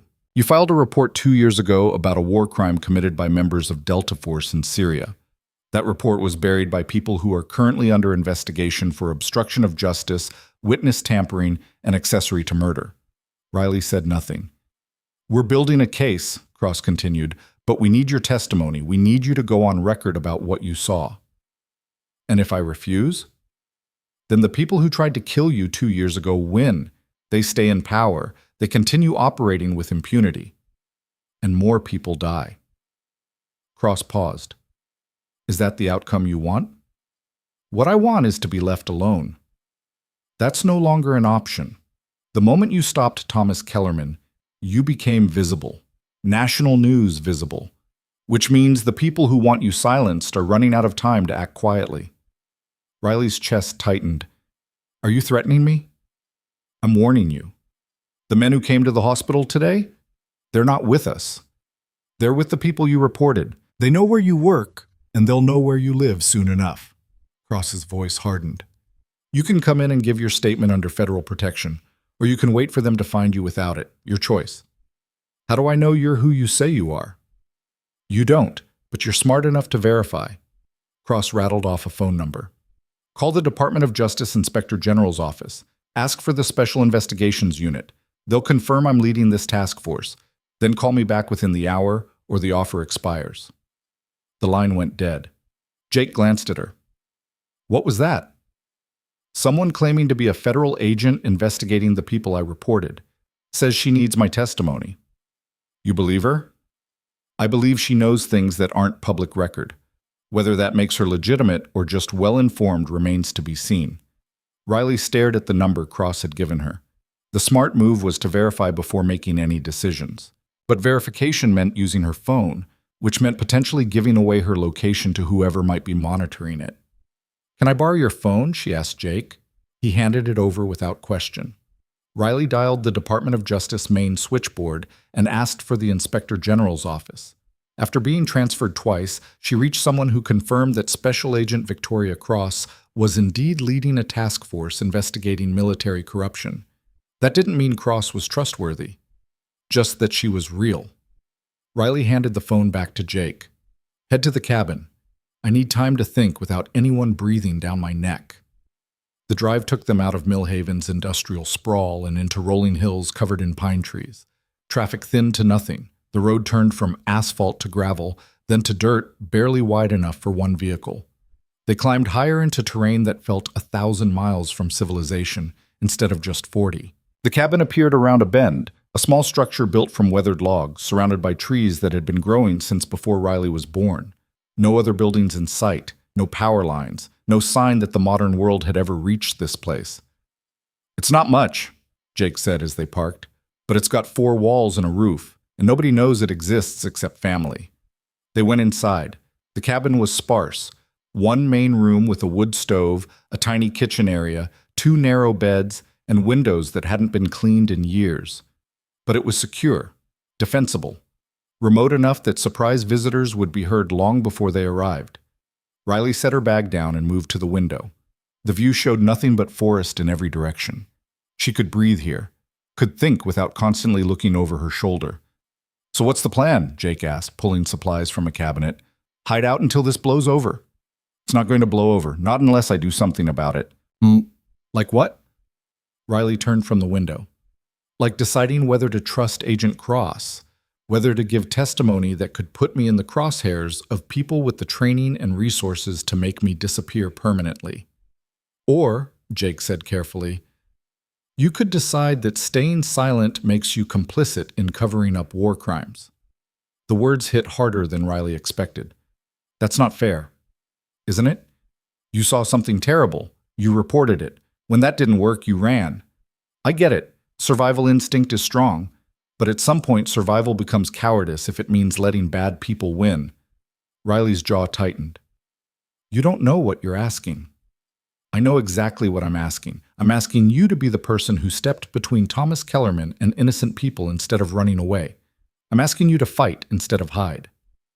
Fighting got me hunted, and hiding got you stuck in limbo for 2 years. Jake's expression softened. Riley, I'm not saying this to be cruel. I'm saying it because I see what this is doing to you. The constant looking over your shoulder, the isolation, the fear. That's not living. That's just existing. Riley sank into one of the chairs. What if I testify and it doesn't matter? What if they bury it again? Then at least you tried. At least you stood up and said, this is wrong, and I won't be silent about it. Noble sentiments don't stop bullets. No, but federal protection might. If Cross is legitimate, she can put you in witness protection. New identity, new life, actual safety instead of just running from city to city, hoping you don't get caught. Riley wanted to argue, but exhaustion was catching up with her. 2 years of running, 2 years of fear, 2 years of being no one and going nowhere. Jake was right. It wasn't living. It was barely surviving. Her phone buzzed. The hour was almost up. Riley pulled up the number Cross had given her and stared at it. This was the moment. The decision point. Call and potentially walk into a trap. Or don't call and keep running until she ran out of places to hide. She thought about the people who died in that Syrian village, about the children whose bodies had been left in the street while American soldiers walked away like it meant nothing, about the photos she'd taken, the evidence she'd collected, the report she'd filed that had disappeared into bureaucratic darkness. Those people deserved justice. Even if Riley couldn't save herself, maybe she could save others from the same fate. She dialed. Cross answered on the first ring. Miss Morgan, I'm glad you called. I want guarantees in writing, federal protection, new identity, relocation assistance, all of it documented and signed by someone with actual authority. Done. Where are you? I'll tell you that when we meet, somewhere public, somewhere I can leave if things don't feel right. Fair enough. There's a federal building in Millhaven, downtown. No, neutral ground. The coffee shop on Riverside Avenue across from the park. Tomorrow morning, 8 a.m. Come alone, bring the paperwork, and we'll talk. I'll be there. Cross paused. Ms. Morgan, you're doing the right thing. We'll see. Riley hung up and looked at Jake. It's done. I'm meeting her tomorrow morning. You want backup? You've done enough. This is my fight. Which is exactly why you shouldn't face it alone. Jake moved to the wood stove and started building a fire. I'll drive you into town. Stay nearby in case things go sideways. You can't stop me from being cautious. Riley almost smiled. Stubborn. Takes one to know one. They spent the evening in the cabin, eating canned soup heated on the wood stove and talking about everything except the situation Riley was walking into. Jake told stories about his army days, the funny ones, the ones that didn't require therapy to process. Riley shared sanitized versions of her own experiences, the moments of humanity that survived even in war zones. As darkness fell, the temperature dropped. Jake kept the fire going while Riley checked her phone one last time before the battery died. More news alerts, more requests for interviews, and one message from Brenda. Those men came back. They're not taking no for an answer. Be careful. Riley powered down the phone completely and removed the battery again.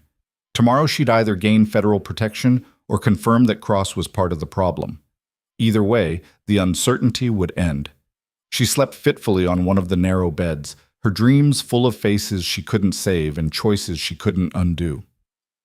When dawn broke through the grimy windows, Riley was already awake, sitting at the small table and mentally preparing for the meeting ahead. Jake made coffee on a camping stove and they ate breakfast in silence. By 7 a.m., they were back in the truck heading toward Millhaven. The coffee shop on Riverside Avenue was a local place, independent and perpetually half empty. Riley arrived 15 minutes early and chose a table with clear sightlines to both exits. Jake parked across the street with a view of the entrance and settled in to wait. At 8 a.m. precisely, a woman in her 40s entered the shop, tall, black, wearing a tailored suit and carrying a leather briefcase. She scanned the room, spotted Riley, and approached with measured confidence. Miss Morgan, I'm Agent Cross. She set the briefcase on the table but didn't sit. May I? Riley gestured to the empty chair. Cross sat, opened the briefcase, and pulled out a folder thick with documents. Everything you asked for, Cross said, sliding the folder across. Witness protection agreement, relocation assistance, new identity documentation, all signed by the Deputy Attorney General. Riley flipped through the papers. They looked legitimate. Official letterhead, proper signatures, legal language that covered every contingency she'd demanded. But paper could be faked. How do I verify this is real? Cross pulled out her phone and dialed a number, then handed the device to Riley. A voice answered, male, authoritative. This is Deputy A.G. Morrison. Who am I speaking with? Riley Morgan. Ms. Morgan, I've personally signed off on your witness protection agreement. Agent Cross has my full authorization to bring you in under federal custody. You have my word that you'll be safe. And if I testify and nothing changes? Then I will have failed in my duty. But I give you my word, the people you reported will face justice. This investigation is real, and we're committed to seeing it through. Riley handed the phone back to Cross. What happens now? Now you come with me to a secure facility where you'll give a formal deposition. After that, we'll begin the relocation process. You'll have a new name, new background, new life. The people hunting you will never find you again. It sounded too good to be true, which meant it probably was. But Riley was out of options. She stood. Let's go. Cross smiled and closed the briefcase. They walked toward the exit together, Riley's instinct screaming at her to run, but her determination overriding the fear. They were halfway to the door when Riley noticed the black SUV pulling up outside. Tinted windows, government plates. 3 men climbing out, their body language aggressive. Cross saw them too. Her expression tightened. Those aren't my people. The men entered the coffee shop. The lead one, thick-necked and cold-eyed, spotted Riley immediately. Riley Morgan, you need to come with us. Cross stepped between them. She's under federal protection. You have no authority. Our authority supersedes yours. The man pulled out credentials. Department of Defense, Special Investigations. Ms. Morgan is a person of interest in an ongoing national security matter. She's cooperating with a DOJ investigation, which is now classified under national security protocols. Step aside, Agent. Cross didn't move. I'm not letting you take her without proper documentation. The man's hand moved toward his waistband. Riley saw the weapon holstered there and made a split-second decision. She grabbed Cross's arm and yanked her backward hard, just as the man drew his gun. The shot went wide, punching through the coffee shop window in an explosion of glass. Customers screamed. The barista dove behind the counter. Riley didn't wait to see what happened next. She grabbed Cross and ran toward the back of the shop, where a service exit led to the alley. Behind them, more gunshots. Wood splintering, chaos erupting. They burst into the alley and Riley risked a glance back. The 3 men were pursuing, weapons drawn, no longer pretending to be legitimate federal agents. Jake's truck roared around the corner, tires squealing. The passenger door flew open. Get in, Jake shouted. Riley shoved Cross toward the truck and dove in after her. Jake floored the accelerator before the door was fully closed, the truck fishtailing as bullets sparked off the pavement behind them. Who the hell are they? Jake demanded. The people I reported, Riley said, breathing hard. And they're done playing nice. Cross was on her phone, shouting into it. This is Agent Cross, badge number 7749. I need immediate backup at Riverside and 3rd. Shots fired, federal agent under attack. Suspects are armed and in pursuit. The back window exploded inward. Jake swerved hard, taking a corner at 50 miles per hour. The truck's suspension protested but held. Riley twisted in her seat, looking back. The black SUV was closing the distance, weaving through traffic with reckless precision. They're gaining, she said. Hold on. Jake took another corner, this time onto a side street barely wide enough for the truck. The SUV followed, clipping a parked car and sending metal screaming. They were heading away from downtown now, into the industrial district where abandoned factories stood like tombstones to Millhaven's manufacturing past. Jake knew these streets. He'd grown up here. He took them through a maze of turns using alleys and access roads, but the SUV stayed close. Another shot. The driver's side mirror disintegrated. We can't outrun them, Cross said, her voice steady despite the fear in her eyes. We need to find cover. Jake pointed ahead. There, the old Patterson steel plant. I know a way in. He drove straight at a chain-link fence, crashed through it in a shower of sparks, and bounced across rough terrain toward a massive brick building with most of its windows broken out. The truck skidded to a stop near a loading dock. "Out! Now!"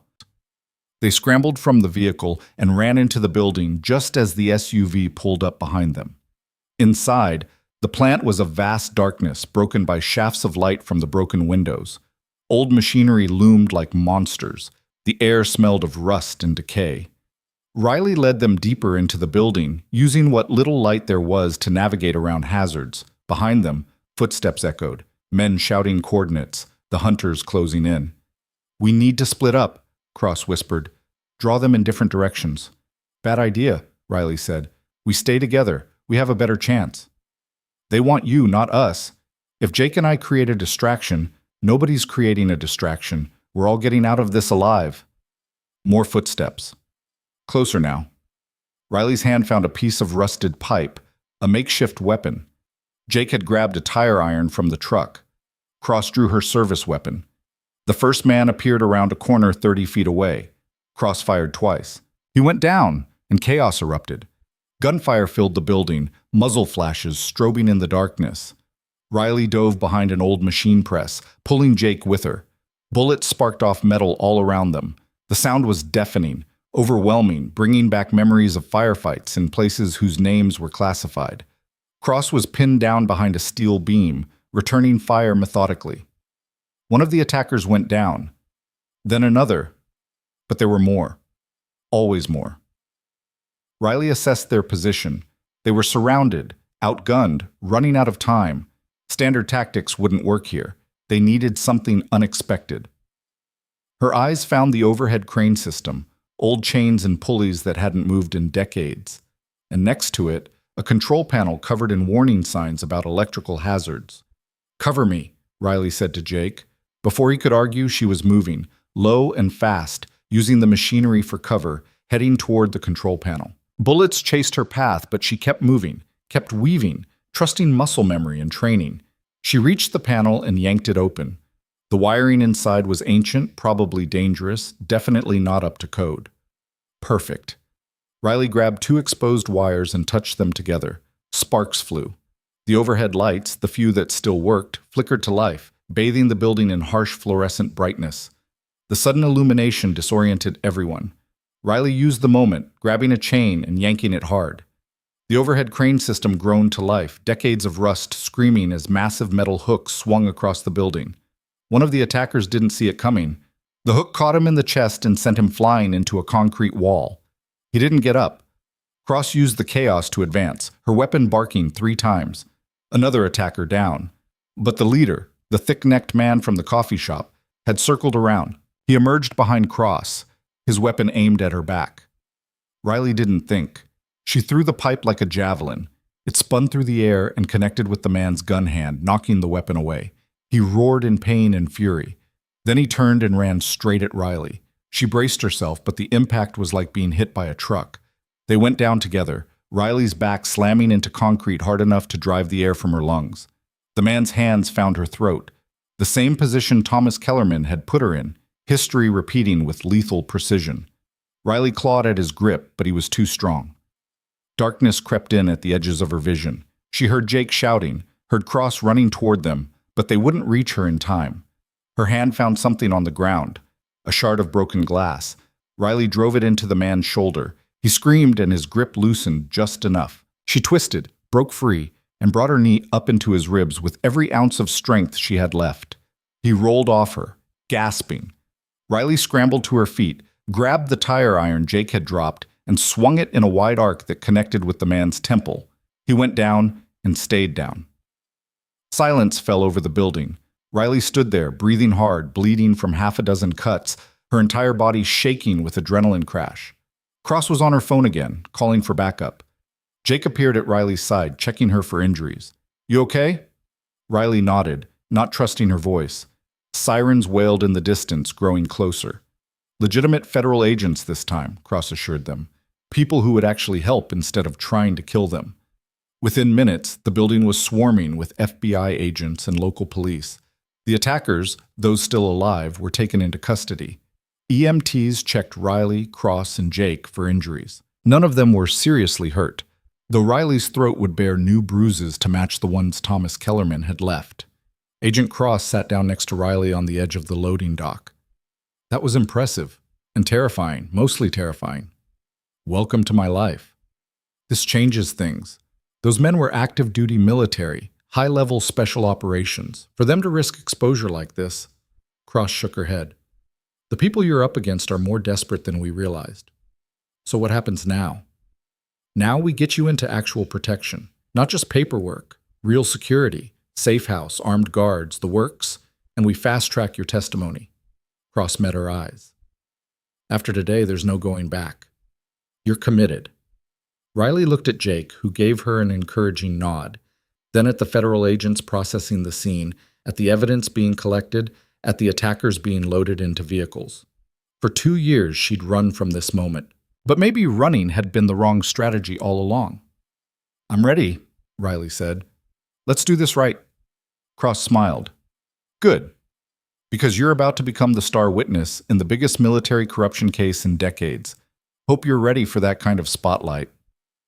Riley thought about the hospital, about Brenda and Dr. Flynn, and the life she'd started building in Mill Haven.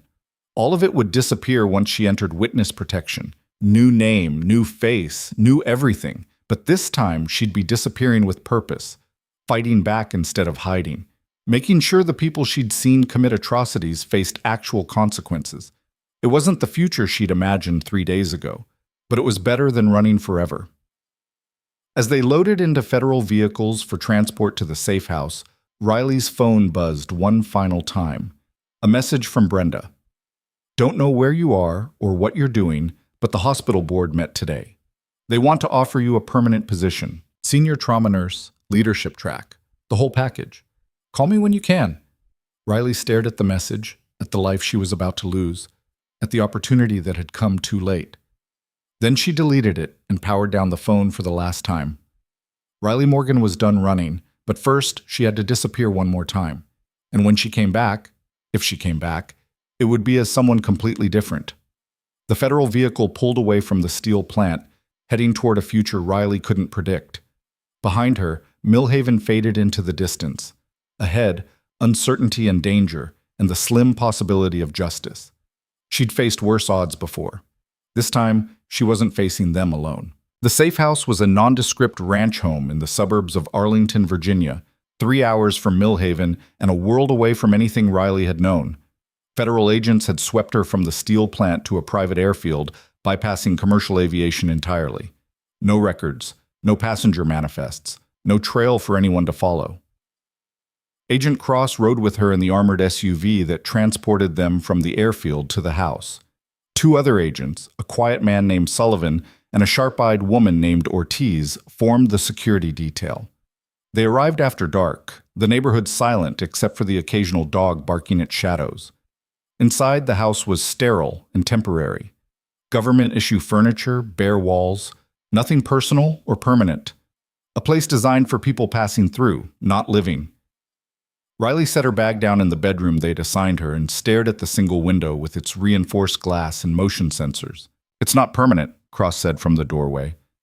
Once we have your deposition and the indictments are filed, we'll move you to final placement, somewhere you actually want to be. And until then? Until then, you're the most important witness in a case that could bring down 6 high-ranking military officials. That makes you valuable, and targets don't get to choose their accommodations. Riley turned from the window. When do we start? Tomorrow morning, Justice Department prosecutors will be here at 9. They'll walk you through everything, what to expect, how the process works, what questions you'll face. After that, we begin formal depositions. Cross leaned against the doorframe. Fair warning, it's going to be brutal. Defense attorneys will tear apart every detail of your story looking for inconsistencies. You'll relive that night in Syria over and over until you can recite it in your sleep. I already can. Good. Because that's what it takes to win cases like this. Cross left her alone. Riley unpacked her meager belongings, a change of clothes, basic toiletries, nothing that mattered. The go-bag she'd carried for 2 years felt inadequate now, a reminder of how close she'd come to losing everything. Her thoughts drifted to Mill Haven, to Brenda's message about the job offer she'd never accept, to Jake, who'd risked his life without hesitation, to the patients she'd never see again, and the life she'd barely started building. All of it gone now. Sacrificed for the slim possibility that justice might actually happen. Riley slept poorly that night, her dreams full of gunfire and accusations, faces that morphed between the men she'd seen execute civilians and the attackers from the steel plant. She woke at dawn feeling hollowed out, her body aching from injuries that would take weeks to fully heal. The prosecutors arrived precisely at 9 a.m. Two of them, a senior attorney named Elizabeth Brennan, who looked like she'd been born in a courtroom, and her younger associate Marcus Webb, who carried enough files to build a small fortress. They set up in the dining room, spreading documents across the table with practiced efficiency. "Ms. Morgan," Brennan began without preamble, "let's establish the basics. You were a combat medic attached to Delta Force operations from 2019 to 2023, correct?" "Yes." "And during that time, you participated in classified missions across multiple theaters of operation?" "Yes." "On March 17, 2023, your unit conducted a raid on a suspected arms depot outside Aleppo, Syria. What happened?" Riley took a breath. She'd told this story before, to investigators who'd buried it, to superiors who'd dismissed it, to Davidson who'd helped her disappear. But this time felt different. This time someone was actually listening. "We hit the compound at 0300 hours, standard breach and clear. Intel said we'd find weapons and high-value targets. Instead, we found families, civilians, women and children sleeping in rooms that were supposed to be storage facilities. What did your commanding officer do?" "Captain Raymond ordered us to stand down, said we'd hit the wrong location and needed to exfil immediately, but Lieutenant Colonel Hayes overrode him." Webb was taking notes, his pen moving rapidly. Brennan's expression remained neutral. "What did Hayes say?" "He said we couldn't afford witnesses, that if word got out we'd compromised a civilian location, it would damage strategic operations across the region." Riley's hands clenched. "Then he gave the order to sanitize the site." "Sanitize meaning what, specifically?" "Execute everyone inside. Make it look like enemy combatants had been killed in crossfire." "And what did you do?" "I refused. Told Hayes I wouldn't follow an illegal order. Captain Raymond backed me up. So did two other members of the team." Brennan leaned forward. "What happened next?" "Hayes pulled his sidearm and shot Captain Raymond in the head. Point-blank range. Then he turned the gun on me and said anyone else who had a problem with his orders would end up the same way." The words came out flat, emotionless. Riley had told this part so many times it had lost its power to hurt her. But saying it out loud in this sterile dining room, with prosecutors writing down every word, made it real in a way it hadn't been before. "How many people died that night?" Brennan asked. 19. 14 civilians, including 6 children. Captain Raymond. And 4 enemy combatants who actually were in the compound and tried to defend the families." "Did you participate in the executions?" "No. Hayes had me zip-tied and held at gunpoint while his loyalists carried out the killings. Afterward, he staged the scene to look like a firefight, arranged bodies, placed weapons, destroyed evidence." Webb looked up from his notes. "How did you escape?" "Hayes planned to kill me once we were back at base, make it look like an accident. But Sergeant Davidson, one of the men who'd stood with me, helped me slip away during transport. He gave me emergency cash and documents, told me to run and not look back." "Where's Sergeant Davidson now?" "I don't know. We agreed not to contact each other. Safer that way." Brennan and Webb exchanged glances. "We'll need to find him," Brennan said. "His testimony would corroborate yours." "He won't testify. Helping me probably got him court-martialed or worse. If you drag him into this, we're not dragging anyone. We're building a case, and right now, it's your word against Hayes and his team. We need more." Riley felt anger flare. "I have photos, documentation. I took pictures of the bodies before Hayes could stage the scene. I buried copies in 3 different locations before I ran." That got their attention. Brennan set down her pen. "You never mentioned physical evidence in your original report." "Because I didn't trust the chain of command. Turned out I was right not to." Riley met Brennan's eyes. "If I give you those photos, you need to guarantee they'll actually be used, not buried, not classified into oblivion. People need to see what Hayes did." That's not how this works. Evidence goes through proper channels. Proper channels got Captain Raymond killed and 19 civilians erased from existence. Proper channels let Hayes continue operating for 2 more years while I lived in hiding. Riley's voice hardened. I'll give you the evidence, but I want assurances in writing that it will be presented in open court, not sealed behind national security classifications. Brennan studied her for a long moment. You realize that kind of exposure could compromise ongoing operations, put other soldiers at risk. The only people at risk are the ones committing war crimes. Everyone else will be safer when men like Hayes are behind bars instead of leading missions. The negotiations stretched for another hour. Eventually, they reached a compromise.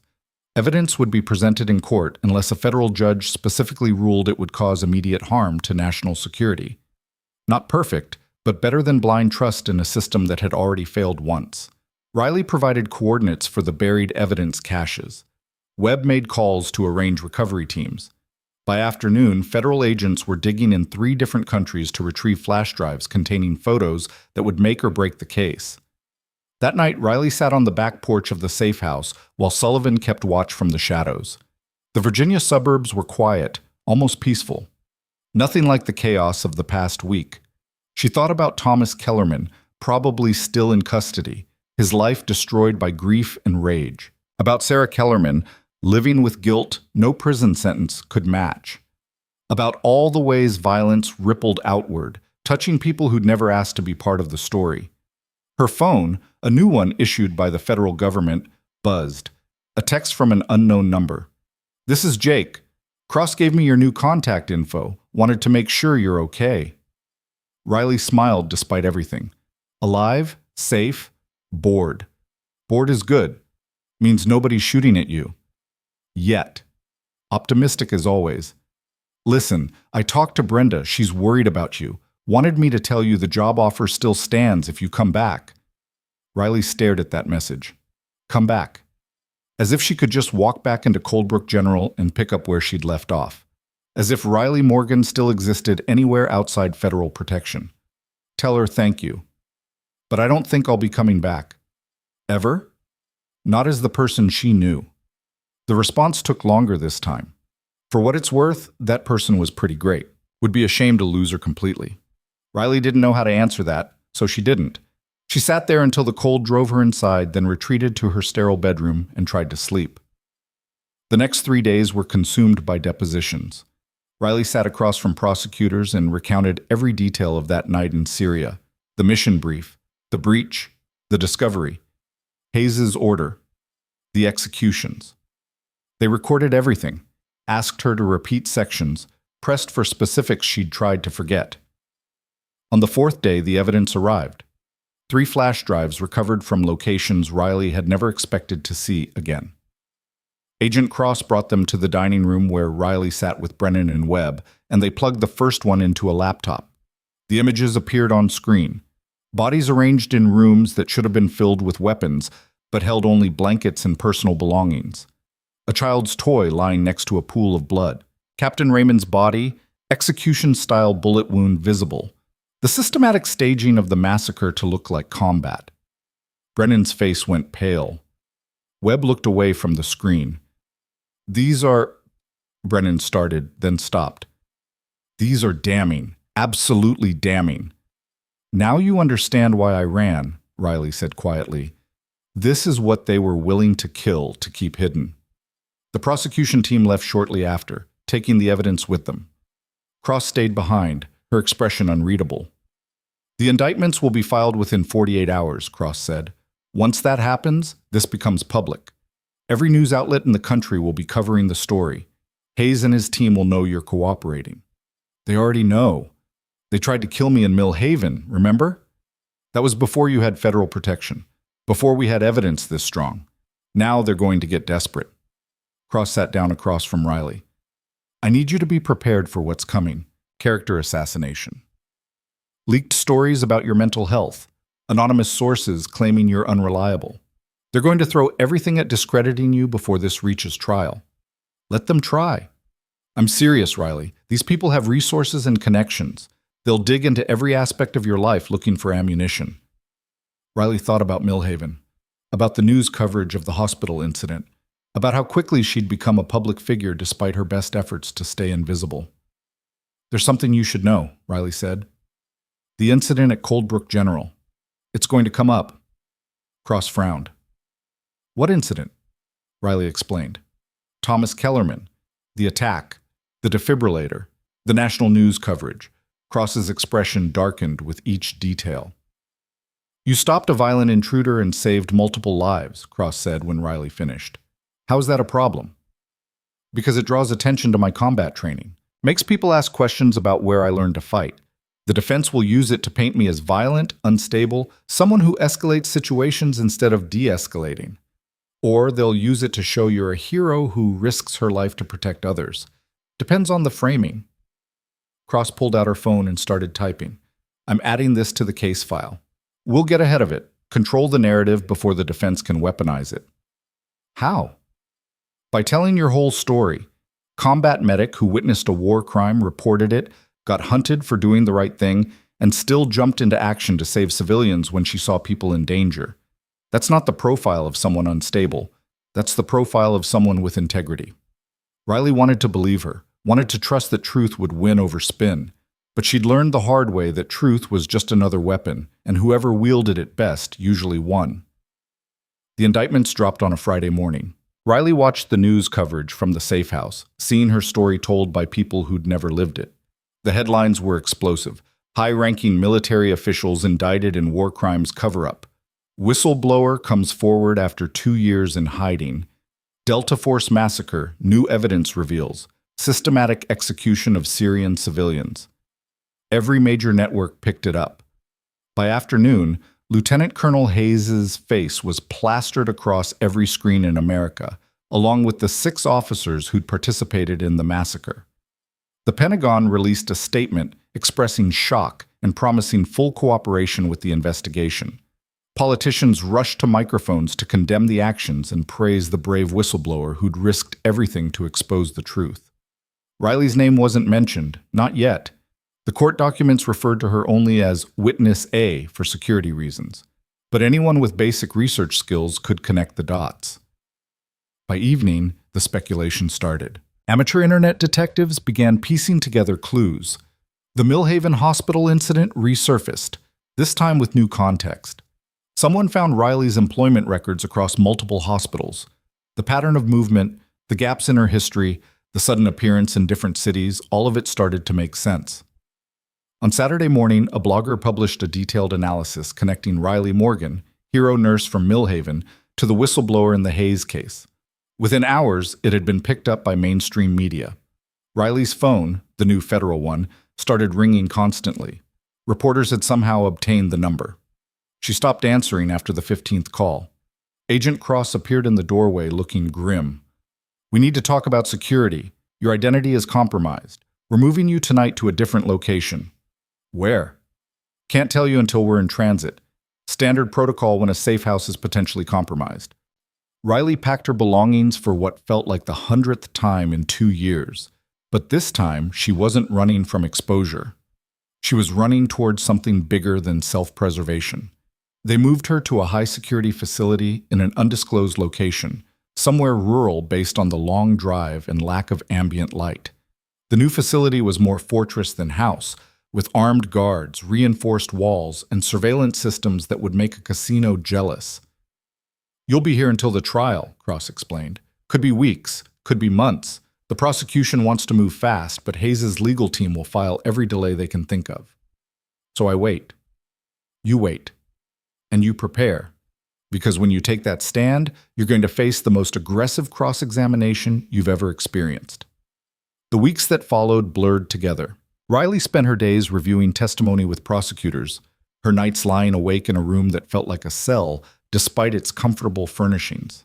She had no contact with the outside world, except through heavily monitored channels. No news except what Cross chose to share.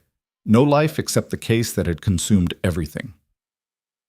In the 5th week, Cross brought news that made Riley's blood run cold.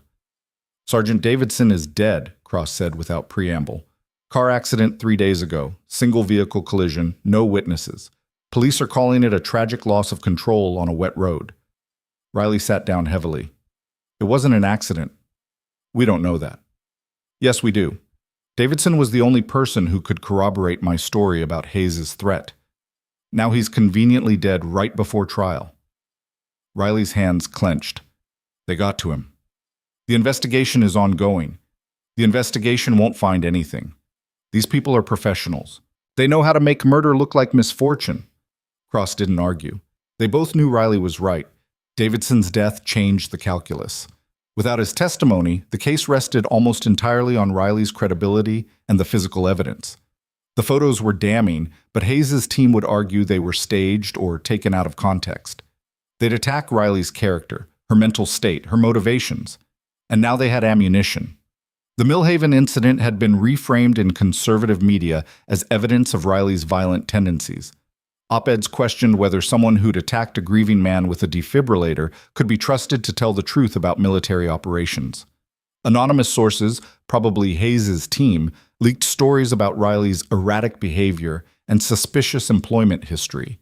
The character assassination Cross had warned about was in full swing. 2 days before the trial was scheduled to begin, Brennan arrived at the facility looking exhausted. "We have a problem," she said. Hayes' attorneys filed a motion to exclude the photographic evidence. They're arguing it was obtained through illegal means, that you had no authority to remove classified material from a combat zone. Riley felt the ground shift beneath her. "Those photos are the only proof, I know, and we're fighting the motion, but there's a chance the judge will agree with them. If that evidence gets excluded, this case falls apart." "So what do? We make sure your testimony is airtight. We make sure the jury sees you as credible, sympathetic, someone they want to believe." Brennan set down her briefcase. "Which means we need to talk about Millhaven." They spent the next 6 hours crafting a narrative. Yes, Riley had used force against Thomas Kellerman, but only after he'd assaulted security, threatened patients, and put lives in immediate danger. Her actions had saved Sarah Kellerman's life and prevented a massacre in a crowded emergency room. The defibrillator wasn't a weapon. It was a medical device used in extremis to stop a violent threat when all other options had failed. Framed properly, it wasn't evidence of instability. It was evidence of courage under pressure. The night before trial, Riley couldn't sleep. She paced her room, ran through her testimony in her head, imagined every possible question the defense might ask. Around 2 a.m., someone knocked on her door. Agent Cross stood in the hallway holding 2 cups of coffee. "Figured you'd be awake." They sat in the facility's common area, drinking terrible coffee and not talking about the trial. "Whatever happens tomorrow," Cross said eventually, "you should know you've already won something important." "What's that?" "You stopped running. You stood up and said, 'This is wrong, and I won't be silent.' Most people never find that kind of courage."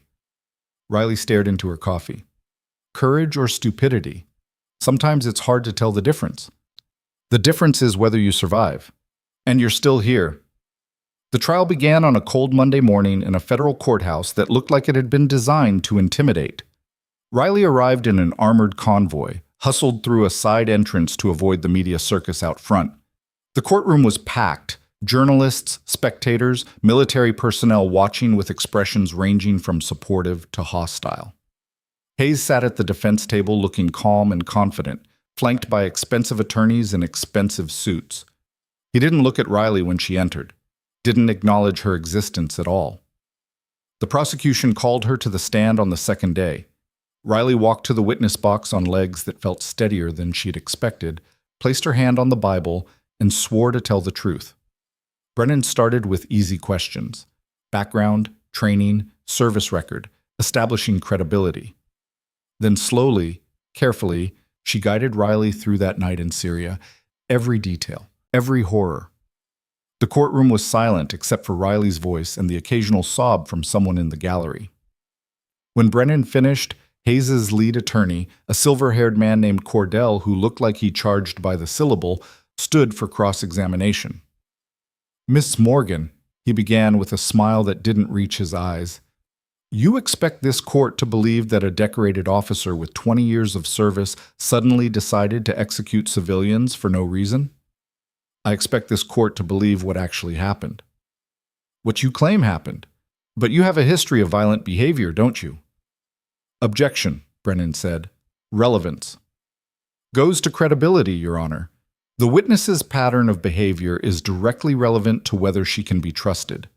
The judge considered. I'll allow it, but tread carefully, counselor. Cordell turned back to Riley. 3 weeks before this trial, you attacked a civilian in a hospital emergency room, used a medical device as a weapon, put a man in critical condition. Isn't that true? Riley kept her voice level. I stopped a violent intruder who was attempting to murder a patient by electrocuting him, by using the tools available to prevent a homicide. The same way you used the tools available to take these photos? Cordell gestured to the evidence. Without authorization in violation of operational security protocols? I documented a war crime. Or you staged photos to support a false narrative designed to destroy the reputation of officers who threatened your position. The accusations came faster now, each one designed to chip away at Riley's credibility. Cordell was good, experienced, ruthless, playing to the jury's doubts. He painted Riley as unstable, vindictive, someone with a grudge against authority and a history of violence. Riley held her ground, answered every question calmly, refused to be rattled. Until Cordell pulled out his final weapon. Ms. Morgan, isn't it true that you've been diagnosed with post-traumatic stress disorder? Riley's breath caught. That's privileged medical information. Your Honor, the defense has obtained medical records through proper discovery channels. The witness's mental health is directly relevant to her reliability. The judge nodded. Answer the question, Ms. Morgan. Riley felt the trap closing. Yes, I was diagnosed with PTSD after my first deployment. And isn't it true that PTSD can cause hallucinations, false memories, paranoid delusions? It can, but that's not. So how do we know that what you claim to have seen in Syria wasn't simply your trauma-damaged mind creating a narrative that fit your existing paranoia about authority figures? The courtroom erupted. Brennan objected loudly. The judge gavelled for order, but the damage was done. Cordell had planted doubt, given the jury a reason to question everything Riley had said. When order was restored, Brennan redirected. She walked Riley through the evidence that couldn't be explained by false memories, the photos, the timestamps, the physical wounds on the bodies that matched Riley's account exactly. But Riley could see doubt in some of the jurors' faces. Cordell had done his job well. The trial continued for 2 more weeks. Expert witnesses testified about the photos' authenticity. Military officials explained protocols Riley had supposedly violated. Character witnesses spoke to both Riley's and Hayes' service records. Through it all, Hayes sat calm and confident, projecting the image of a decorated officer being persecuted by a disturbed subordinate. On the final day, as closing arguments concluded and the jury retired to deliberate, Riley sat in a waiting room with Cross and Brennan, trying not to think about what would happen if they lost. However this goes, Brennan said, you did everything right. You told the truth. The rest is up to them. Riley nodded, not trusting her voice. The jury deliberated for 18 hours. When they returned, their expressions revealed nothing. The judge called the court to order. Has the jury reached a verdict? The foreman stood. We have, Your Honor. On the charge of conspiracy to commit murder, how do you find the defendant? Riley held her breath. Guilty. The word echoed through the courtroom like a gunshot. Someone in the gallery gasped. Hayes' expression finally cracked, showing fury and disbelief. The foreman continued through the charges. Guilty. Guilty. Guilty on all counts. Riley felt something break open inside her chest, 2 years of fear and anger and grief suddenly flowing out all at once.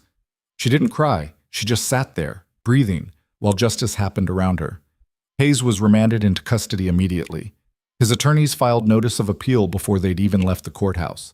But it didn't matter. The truth was on record now, public and permanent. Outside, media trucks multiplied like bacteria. Riley watched from a window as Brennan gave a statement praising the verdict and the brave whistleblower who'd made it possible. Cross appeared at Riley's shoulder. Ready to disappear again? Is it really disappearing if I'm walking towards something instead of away? Philosophical. I like it.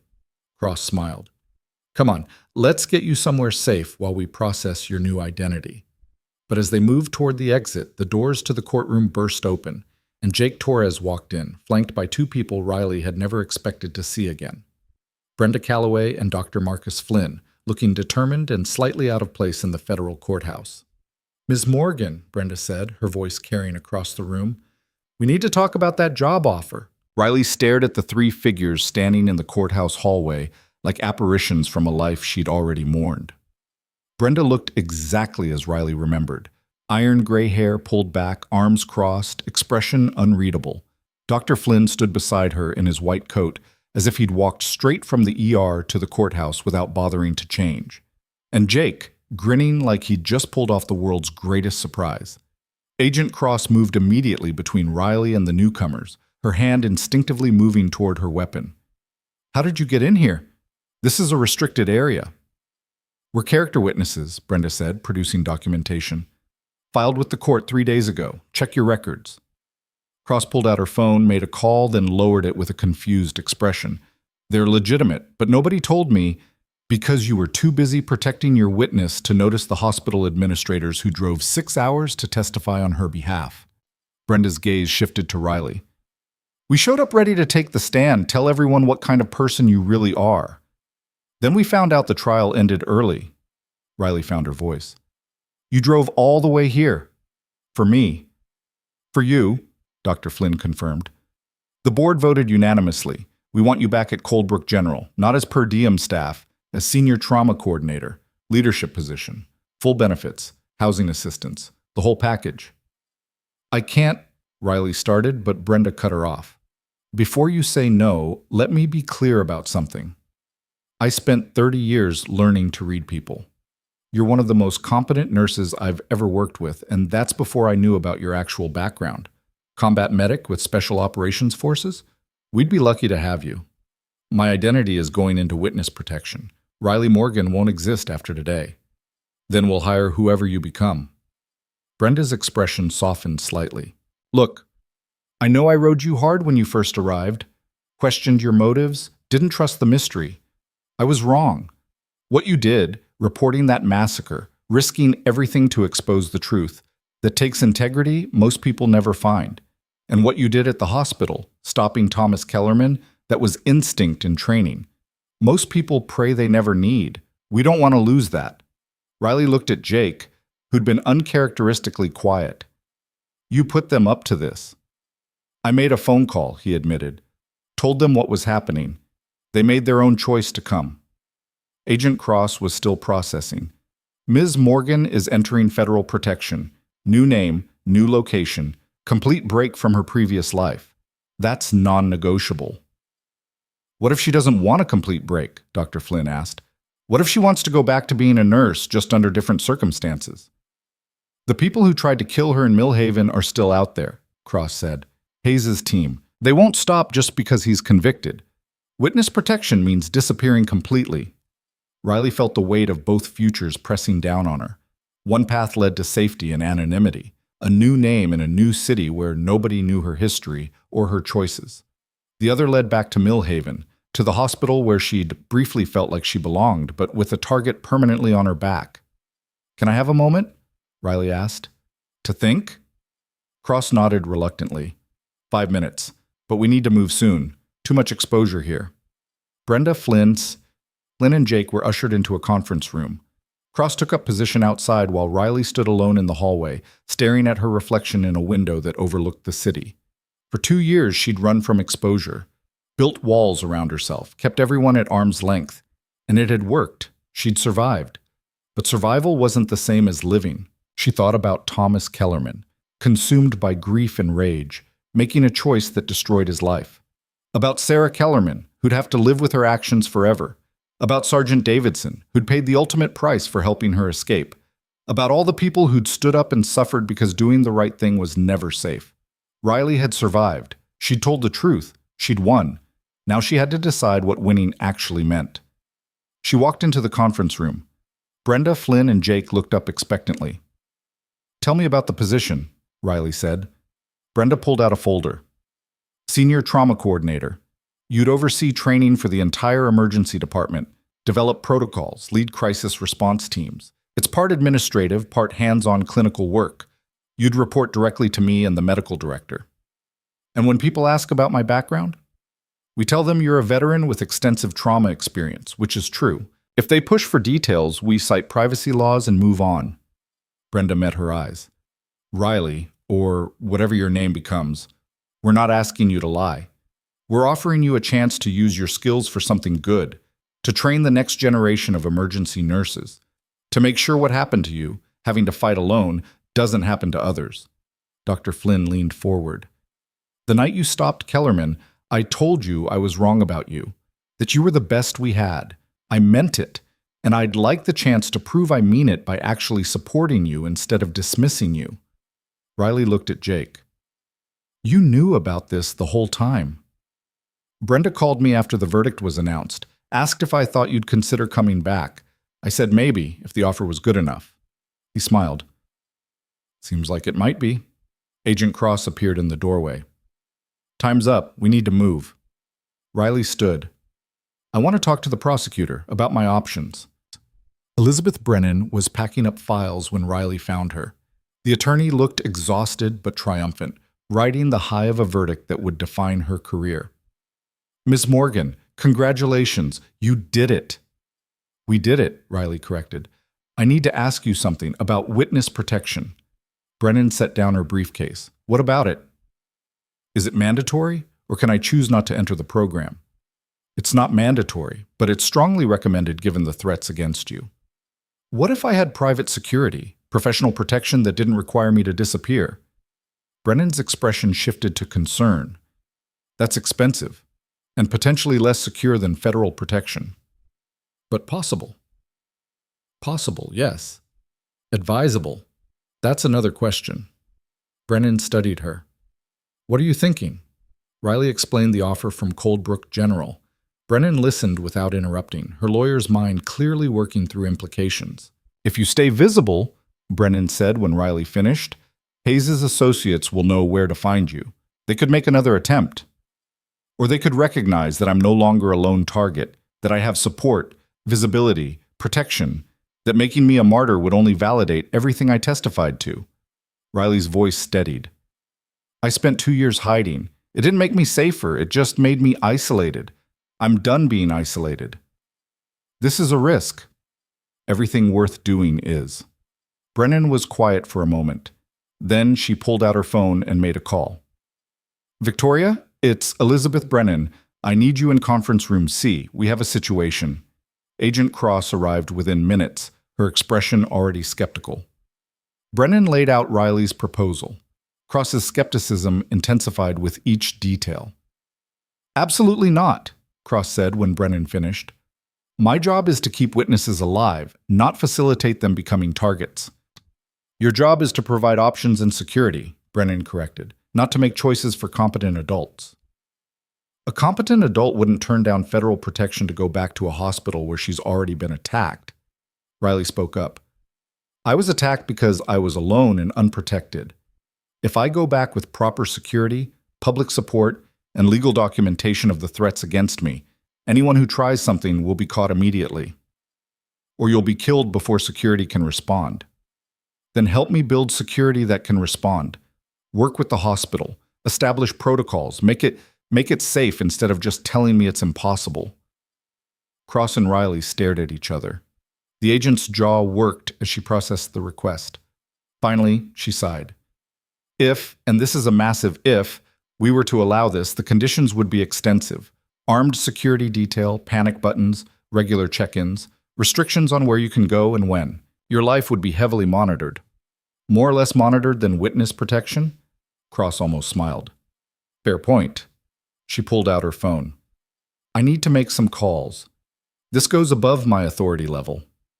The next 3 hours were a blur of phone calls and negotiations. Federal officials, hospital administrators, security consultants, and lawyers all weighed in. The consensus slowly shifted from absolutely not to maybe if we're very careful to here's what it would take. By late afternoon, they had a framework. Riley would return to Millhaven under her new identity, the witness protection name that gave her a clean background without erasing her medical credentials. The hospital would hire a private security firm recommended by the FBI. Riley's apartment would be in a secure building with controlled access. Her movements would be tracked, her communications monitored, her life structured around safety protocols that would make paranoia look like carelessness. It wasn't freedom, but it was a choice. And after 2 years of running, having any choice felt revolutionary. "There's one more thing," Riley said as the final details were being hammered out. "Thomas Kellerman." Cross frowned. "What about him? What happened with his case?" "He pled guilty to assault and attempted murder, sentenced to 15 years. He'll serve at least 10 before parole consideration." Riley absorbed that. "And Sarah Kellerman?" "Vehicular manslaughter, DUI. She got 8 years, out in 5 with good behavior." Cross paused. "Why?" "Because that night in the ER changed all of our lives. His brother died because of her choices. He destroyed his own life trying to get revenge. I became a national news story. All of it connected." Riley met Cross's eyes. "I want to visit him before I go back to Millhaven." "That's a terrible idea." "Probably, but I need to do it anyway." The request went through more approval layers than seemed necessary. Eventually, arrangements were made. 2 days after the verdict, Riley sat in a federal prison visiting room waiting for Thomas Kellerman to be brought in. He appeared in shackles, looking smaller than she remembered. Prison had hollowed him out, scraped away the rage, and left only grief. He sat down across from her without speaking. Riley waited, letting the silence stretch. Finally, Thomas spoke. "You're the nurse from the hospital." "I am." "They told me you testified in some big trial, war crimes or something." "That's right." "So you're a hero now, national news, while I'm in here for the rest of my life." Riley kept her voice gentle. "You're in here because you tried to kill someone." "She killed my brother." "I know, and she's in prison too. But your brother wouldn't have wanted this. Wouldn't have wanted you to throw away your life for revenge that doesn't bring him back." Thomas's eyes filled with tears. "You don't know what he would have wanted." "You're right. I don't. But I know what grief looks like when it turns into poison. I've seen it before." Riley leaned forward slightly. "I'm not here to judge you, or to tell you everything will be okay. I'm here because I need you to understand something." "What?" "That night in the ER, you were in so much pain you couldn't see anything except your rage. I get that. I've been there. But when you grabbed me, when you tried to get to Sarah, you forced me to make a choice, and I chose to stop you, not because I didn't understand your pain, but because I couldn't let you destroy more lives." Thomas wiped his eyes roughly. "So what? You want me to thank you?" "I want you to know that even in your worst moment, when you'd given up on yourself, someone thought you were worth saving, and I hope someday you'll think so too." The words hung in the air between them. Thomas stared at her like he was trying to figure out if she was real. "Why are you really here?" he asked. "Because I spent 2 years running from my choices, hiding from consequences. And it almost destroyed me. You can't run in here. You have to face what you've done. And I wanted you to know that facing it doesn't mean you're alone." Riley stood. The guard moved to escort her out. "Wait," Thomas said. "Your name. I never learned your name." Riley paused at the door. "It doesn't matter. What matters is that you use your time here to become someone your brother would be proud of. Someone who turns pain into purpose instead of violence." She walked out before he could respond. Agent Cross was waiting in the parking lot. "How'd it go?" "About as well as could be expected." Riley climbed into the SUV. "Let's go home." "Millhaven?" "Millhaven." The drive back took 6 hours. Riley spent most of it staring out the window, watching Virginia turn into Pennsylvania, turn into the familiar industrial landscape of Millhaven. The city looked different now, not because it had changed, but because Riley was returning instead of running. They arrived at her new apartment after dark. It was in a modern building downtown with security cameras and keycard access, and neighbors who wouldn't think twice about a quiet woman who worked at the hospital. The FBI had furnished it with the basics. Nothing personal, nothing permanent, but better than the safe houses she'd been living in. Jake met them in the lobby. "Welcome home." Riley almost laughed. "Is it home if I've only been here 3 weeks total?" "It is if you decide it is." Her first day back at Coldbrook General was scheduled for Monday morning. Riley spent Sunday settling into the apartment, reviewing the security protocols Cross had drilled into her, and trying not to think about how exposed she felt. Monday arrived cold and bright. Riley dressed in fresh scrubs, her new name embroidered on the chest pocket, a name she was still learning to respond to, and drove to the hospital with her security detail following at a discreet distance. The employee entrance felt familiar despite her brief time there. She badged in, walked through hallways that smelled like antiseptic and stale coffee, and made her way to the administrative offices where Brenda was waiting. "Morgan," Brenda said, then caught herself. "Sorry, still getting used to the new name." "It's fine. I'm still getting used to it myself." Brenda handed her a stack of folders. "Your first assignment. Review our crisis response protocols and identify gaps. After what happened with Kellerman, the board wants comprehensive improvements. When do they want the report? End of the month. But take your time, do it right." Brenda paused. "There's a staff meeting this afternoon. I'm introducing you as our new senior trauma coordinator. People will have questions. What should I tell them? As much truth as you're comfortable sharing. You're a veteran. You have extensive trauma experience. You're here to make us better at our jobs.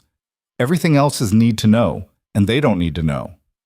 The staff meeting was held in the ER conference room. 20 nurses, techs, and physicians packed into a space designed for 12. Riley stood at the front while Brenda made introductions. "This is our new senior trauma coordinator. Some of you may remember her from her brief time here as per diem staff. She's back now in a leadership capacity, and I expect everyone to give her the same respect you'd give any senior administrator." Riley scanned the faces. Recognition in some eyes, curiosity in others. Dr. Flynn nodded encouragement from the back of the room.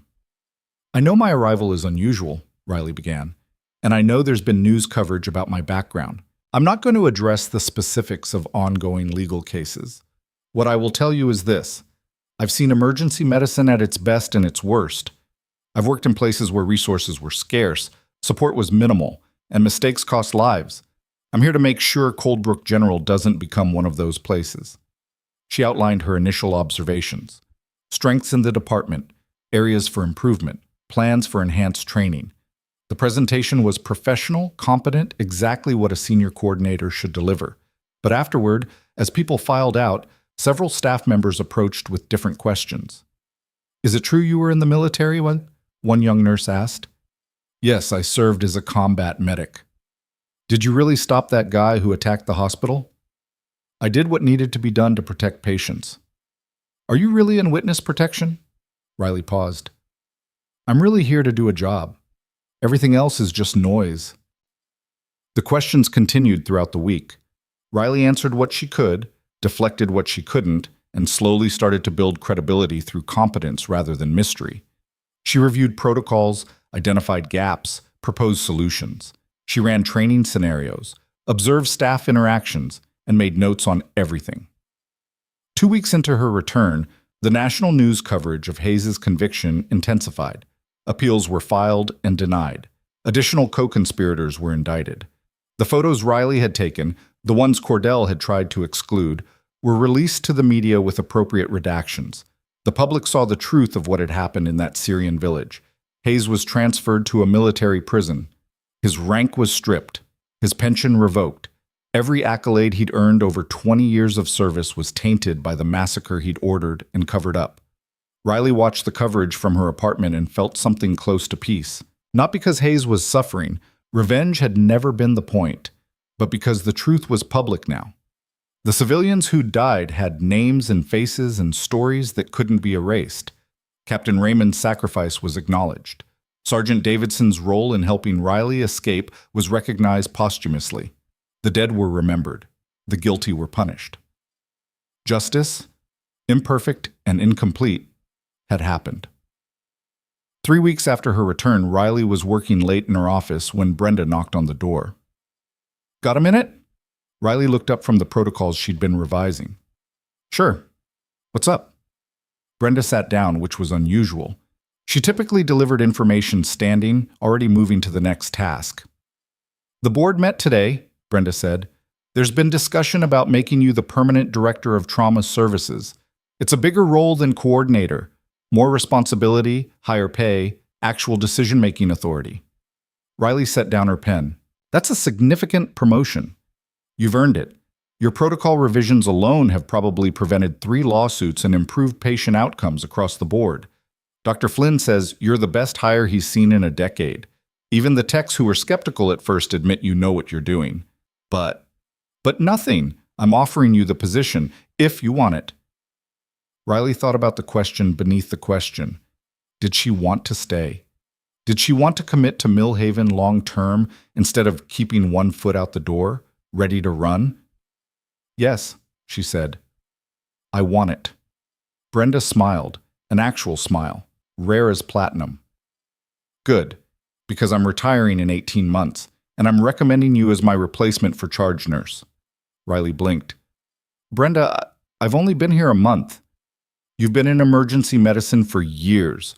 Combat zones, trauma centers, crisis situations that would break most people. You know how to lead under pressure. You know how to make hard decisions, and you're not afraid to stand up when something's wrong. Brenda stood. Think about it. No rush. But know that the position is yours if you want it. She left before Riley could process the offer. Director of Trauma Services now. Charge nurse in 18 months. A career path. A future. Things she hadn't allowed herself to imagine in 2 years. Riley looked at the protocols spread across her desk, her handwriting in the margins, suggestions for improvements, notes on staff training needs. This was real work. Work that mattered. Work that would save lives without requiring her to carry a weapon or operate in shadows. Her phone buzzed. A text from Jake. Dinner tonight? There's a new Thai place downtown, my treat. Riley smiled and typed back. Only if you promise not to talk about work. Deal. Pick you up at 7. She finished her revisions, locked up her office, and walked through the ER on her way out. The night shift was in full swing, patients being triaged, IVs being hung, controlled chaos that felt like home. One of the newer nurses flagged her down. Hey, can I ask you something about the sepsis protocol? Riley spent 10 minutes walking through the decision tree, explaining the reasoning behind each step. The nurse nodded, understanding clicking into place. Thanks. That makes way more sense now. Anytime. That's what I'm here for. Riley left the hospital and drove to her apartment with her security detail maintaining their invisible presence. She showered, changed into civilian clothes, and was ready when Jake arrived at 7. Dinner was easy and comfortable. They talked about everything except the trial and the past. Jake told stories about ridiculous emergency calls, the woman who'd gotten her head stuck in a decorative fence, the man who'd superglued his hand to his face on a bet. Riley shared sanitized versions of hospital drama, the kind that was funny in retrospect, even if it had been stressful at the time. Over dessert, Jake turned serious. Can I ask you something personal? You can ask, I might not answer. Do you regret it? Coming forward about what you saw? Riley considered the question. No, I regret that it was necessary. I regret that good people died and bad people stayed in power for as long as they did, but I don't regret telling the truth. Even though it cost you 2 years of running? Even though. Because those 2 years taught me something important. What's that? That you can survive anything if you have to. But survival isn't the same as living, and I'm done just surviving. Jake raised his glass. To living, then. Riley clinked her glass against his. To living. 6 months later, Riley stood in front of the ER staff for her first meeting as Director of Trauma Services. The promotion had been announced the previous week. Some faces in the crowd were familiar now. Others were new hires she'd personally recruited and trained. I know change is hard, she began, especially in a department that runs on routine and muscle memory. But change is also how we improve, how we make sure the mistakes of the past don't become the tragedies of the future. She outlined new protocols, training initiatives, partnerships with other hospitals to share best practices. The presentation was professional and thorough, but at the end, she added something personal. When I first came to Coldbrook General, I was running from something. I won't lie about that. I'd seen things I couldn't unsee, reported crimes that powerful people wanted buried, and paid the price for choosing integrity over obedience. For a long time, I thought the price was too high, that I'd given up too much. The room was silent, everyone listening. But standing here now, leading a team I'm proud to work with, knowing that the truth I testified to actually mattered, I realize I didn't lose anything. I gained something: purpose, community, a chance to use the hardest experiences of my life to make things better for people I'll never meet. Riley paused, making eye contact with faces around the room. That's what we do here. Every shift, we take our worst days and use them to prepare for someone else's worst day. We turn pain into expertise, trauma into resilience, fear into courage. And that's the most important work anyone can do. Dr. Flynn started clapping. Brenda joined him. Soon the entire room was applauding. Riley felt something shift inside her, the last piece of armor she'd been carrying finally falling away. She wasn't Riley Morgan, the nurse who'd disappeared. She wasn't Witness A, hiding behind federal protection. She was exactly who she'd claimed to be all along, someone trying to do the right thing even when it was hard, especially when it was hard. The meeting ended and staff filtered back to their duties. Riley returned to her office and found a package on her desk. No return address, but cleared by security. Inside was a single photograph. The team she'd served with in Syria, taken before everything fell apart. Captain Raymond stood in the center, grinning, Sergeant Davidson beside him, and Riley on the end, younger and harder, before she'd learned that running solved nothing. A note was tucked beneath the photo, handwriting she recognized. "You did the right thing. He would have been proud." D.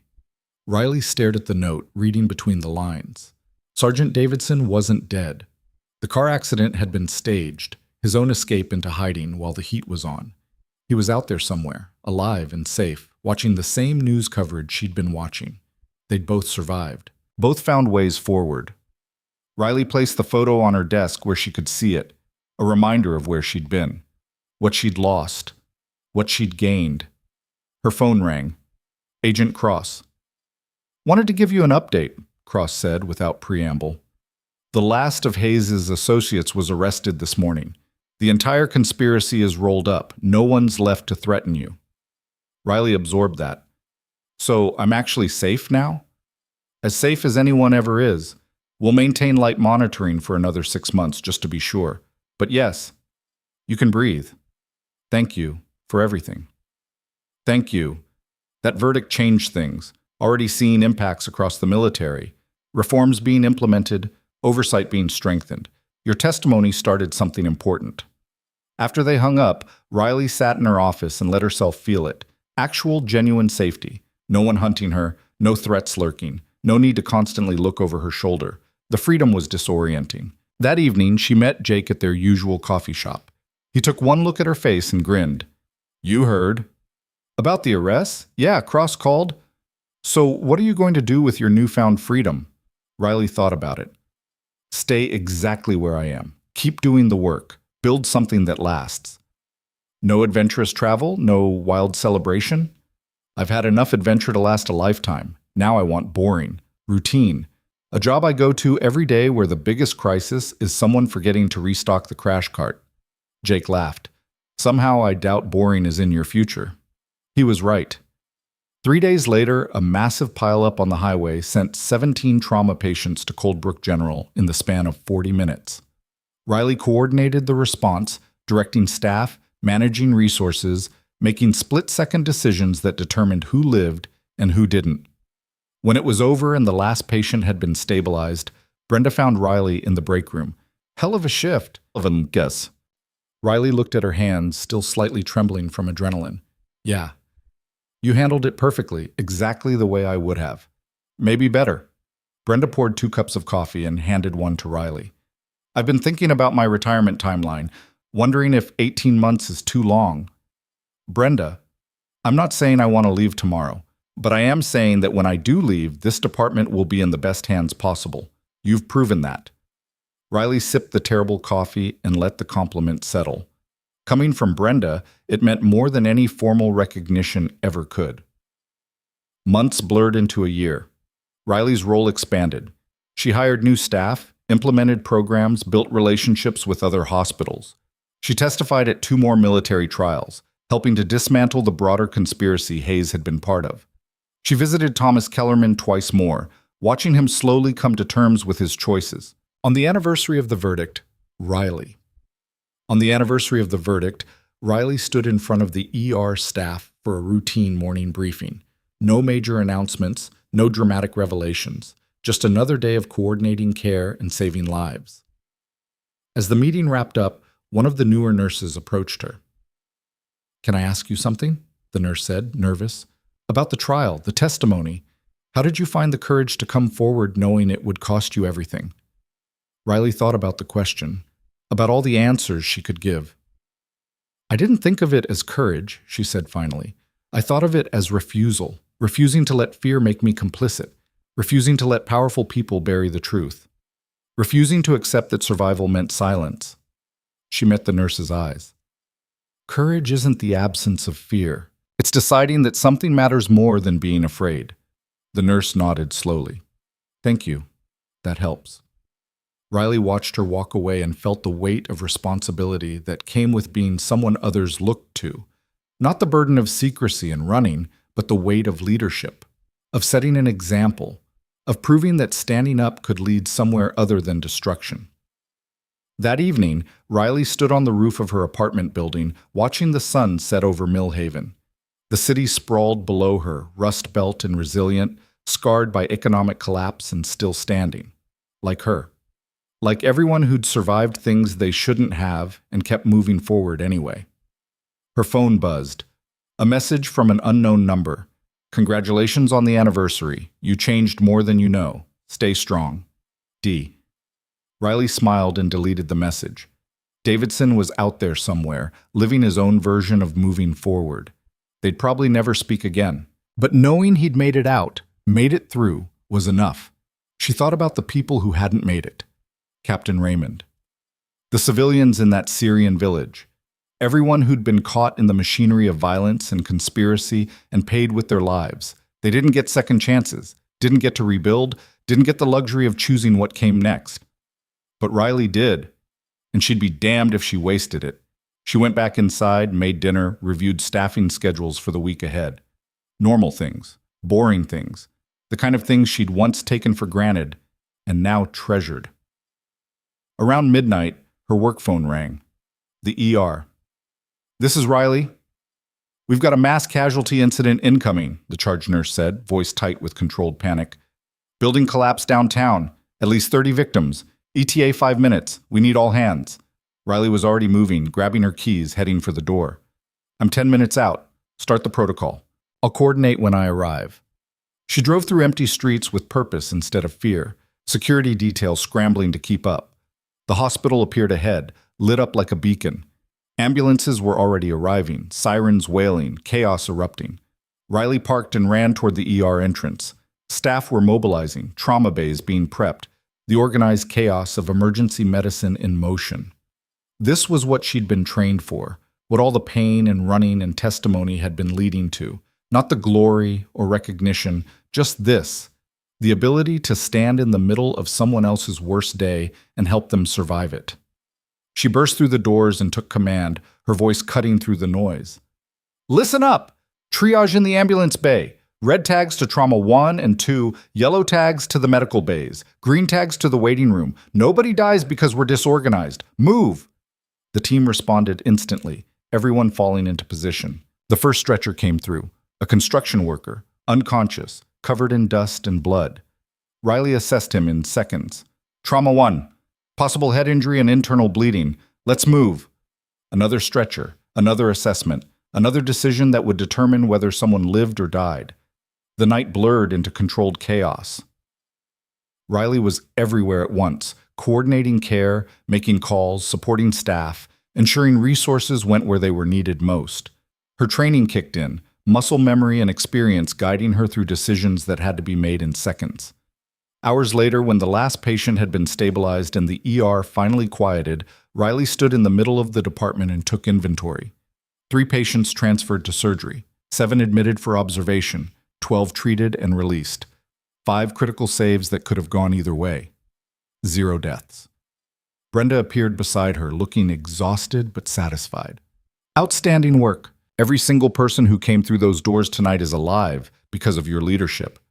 Riley looked around at her team, nurses and techs and physicians, all of them running on adrenaline and coffee, all of them having just performed small miracles.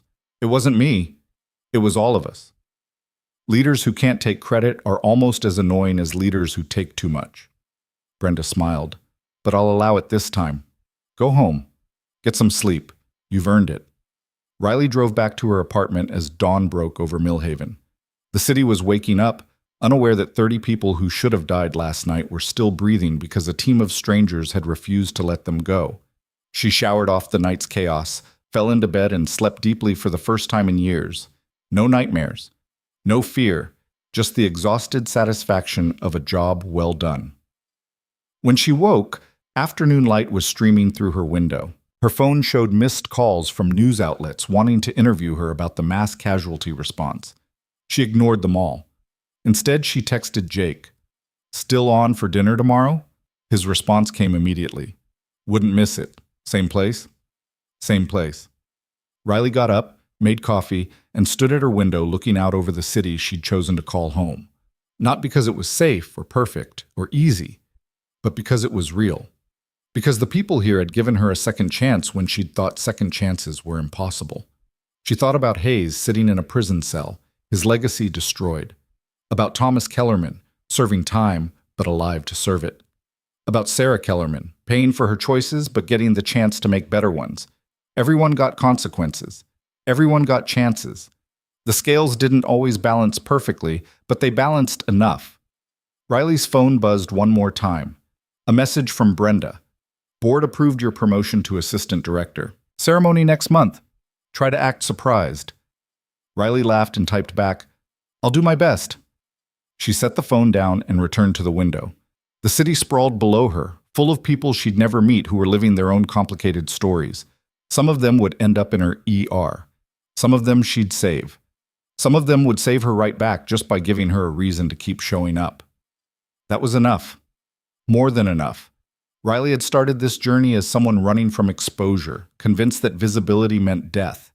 She'd ended it as someone running toward purpose, choosing leadership over hiding, community over isolation, impact over safety. She'd been dismissed as a rookie nurse who didn't matter. She'd become a director who shaped policy and saved lives. She'd been hunted by people with power and resources. She'd survived and watched them fall. She'd testified to truth in a system designed to bury it. And the truth had won. Not perfectly, not completely, but enough to matter. Enough to make the 2 years of running, the fear, the sacrifice, worth it. Riley finished her coffee and pulled out her laptop. She had protocol revisions to complete, training schedules to finalize, a department to lead. She had a life to live, and she was done wasting a single moment of it. The 7-foot giant had charged the ER that night weeks ago, and the rookie nurse everyone had dismissed had stopped him. But that was just the beginning. The real story was what came after. The choice to stand instead of run, to fight instead of hide, to build instead of just survive. Riley wasn't a rookie anymore, wasn't running anymore, wasn't hiding behind walls and fake names and the constant fear of exposure. She was exactly who she'd always been, but stronger for having been tested. And Millhaven, this Rust Belt city full of broken things that refused to stay broken, had become home. Not because it was easy, because it was worth it. Riley closed her laptop, pulled on running shoes, and headed out for a jog through the city she'd chosen. Her security detail followed at a distance, but she barely noticed them anymore. She ran past the hospital where she'd stopped Thomas Kellerman, past the coffee shop where she'd met Agent Cross, past the courthouse where she'd testified, and the apartment where she'd decided to stop running, past all the markers of a journey that had transformed her from victim to survivor to something more. Someone who'd taken the worst thing that had ever happened to her and turned it into the foundation for everything that came after. The afternoon sun warmed her face. Her legs found their rhythm, her breathing steadied, and Riley ran forward into whatever came next, no longer afraid of being seen.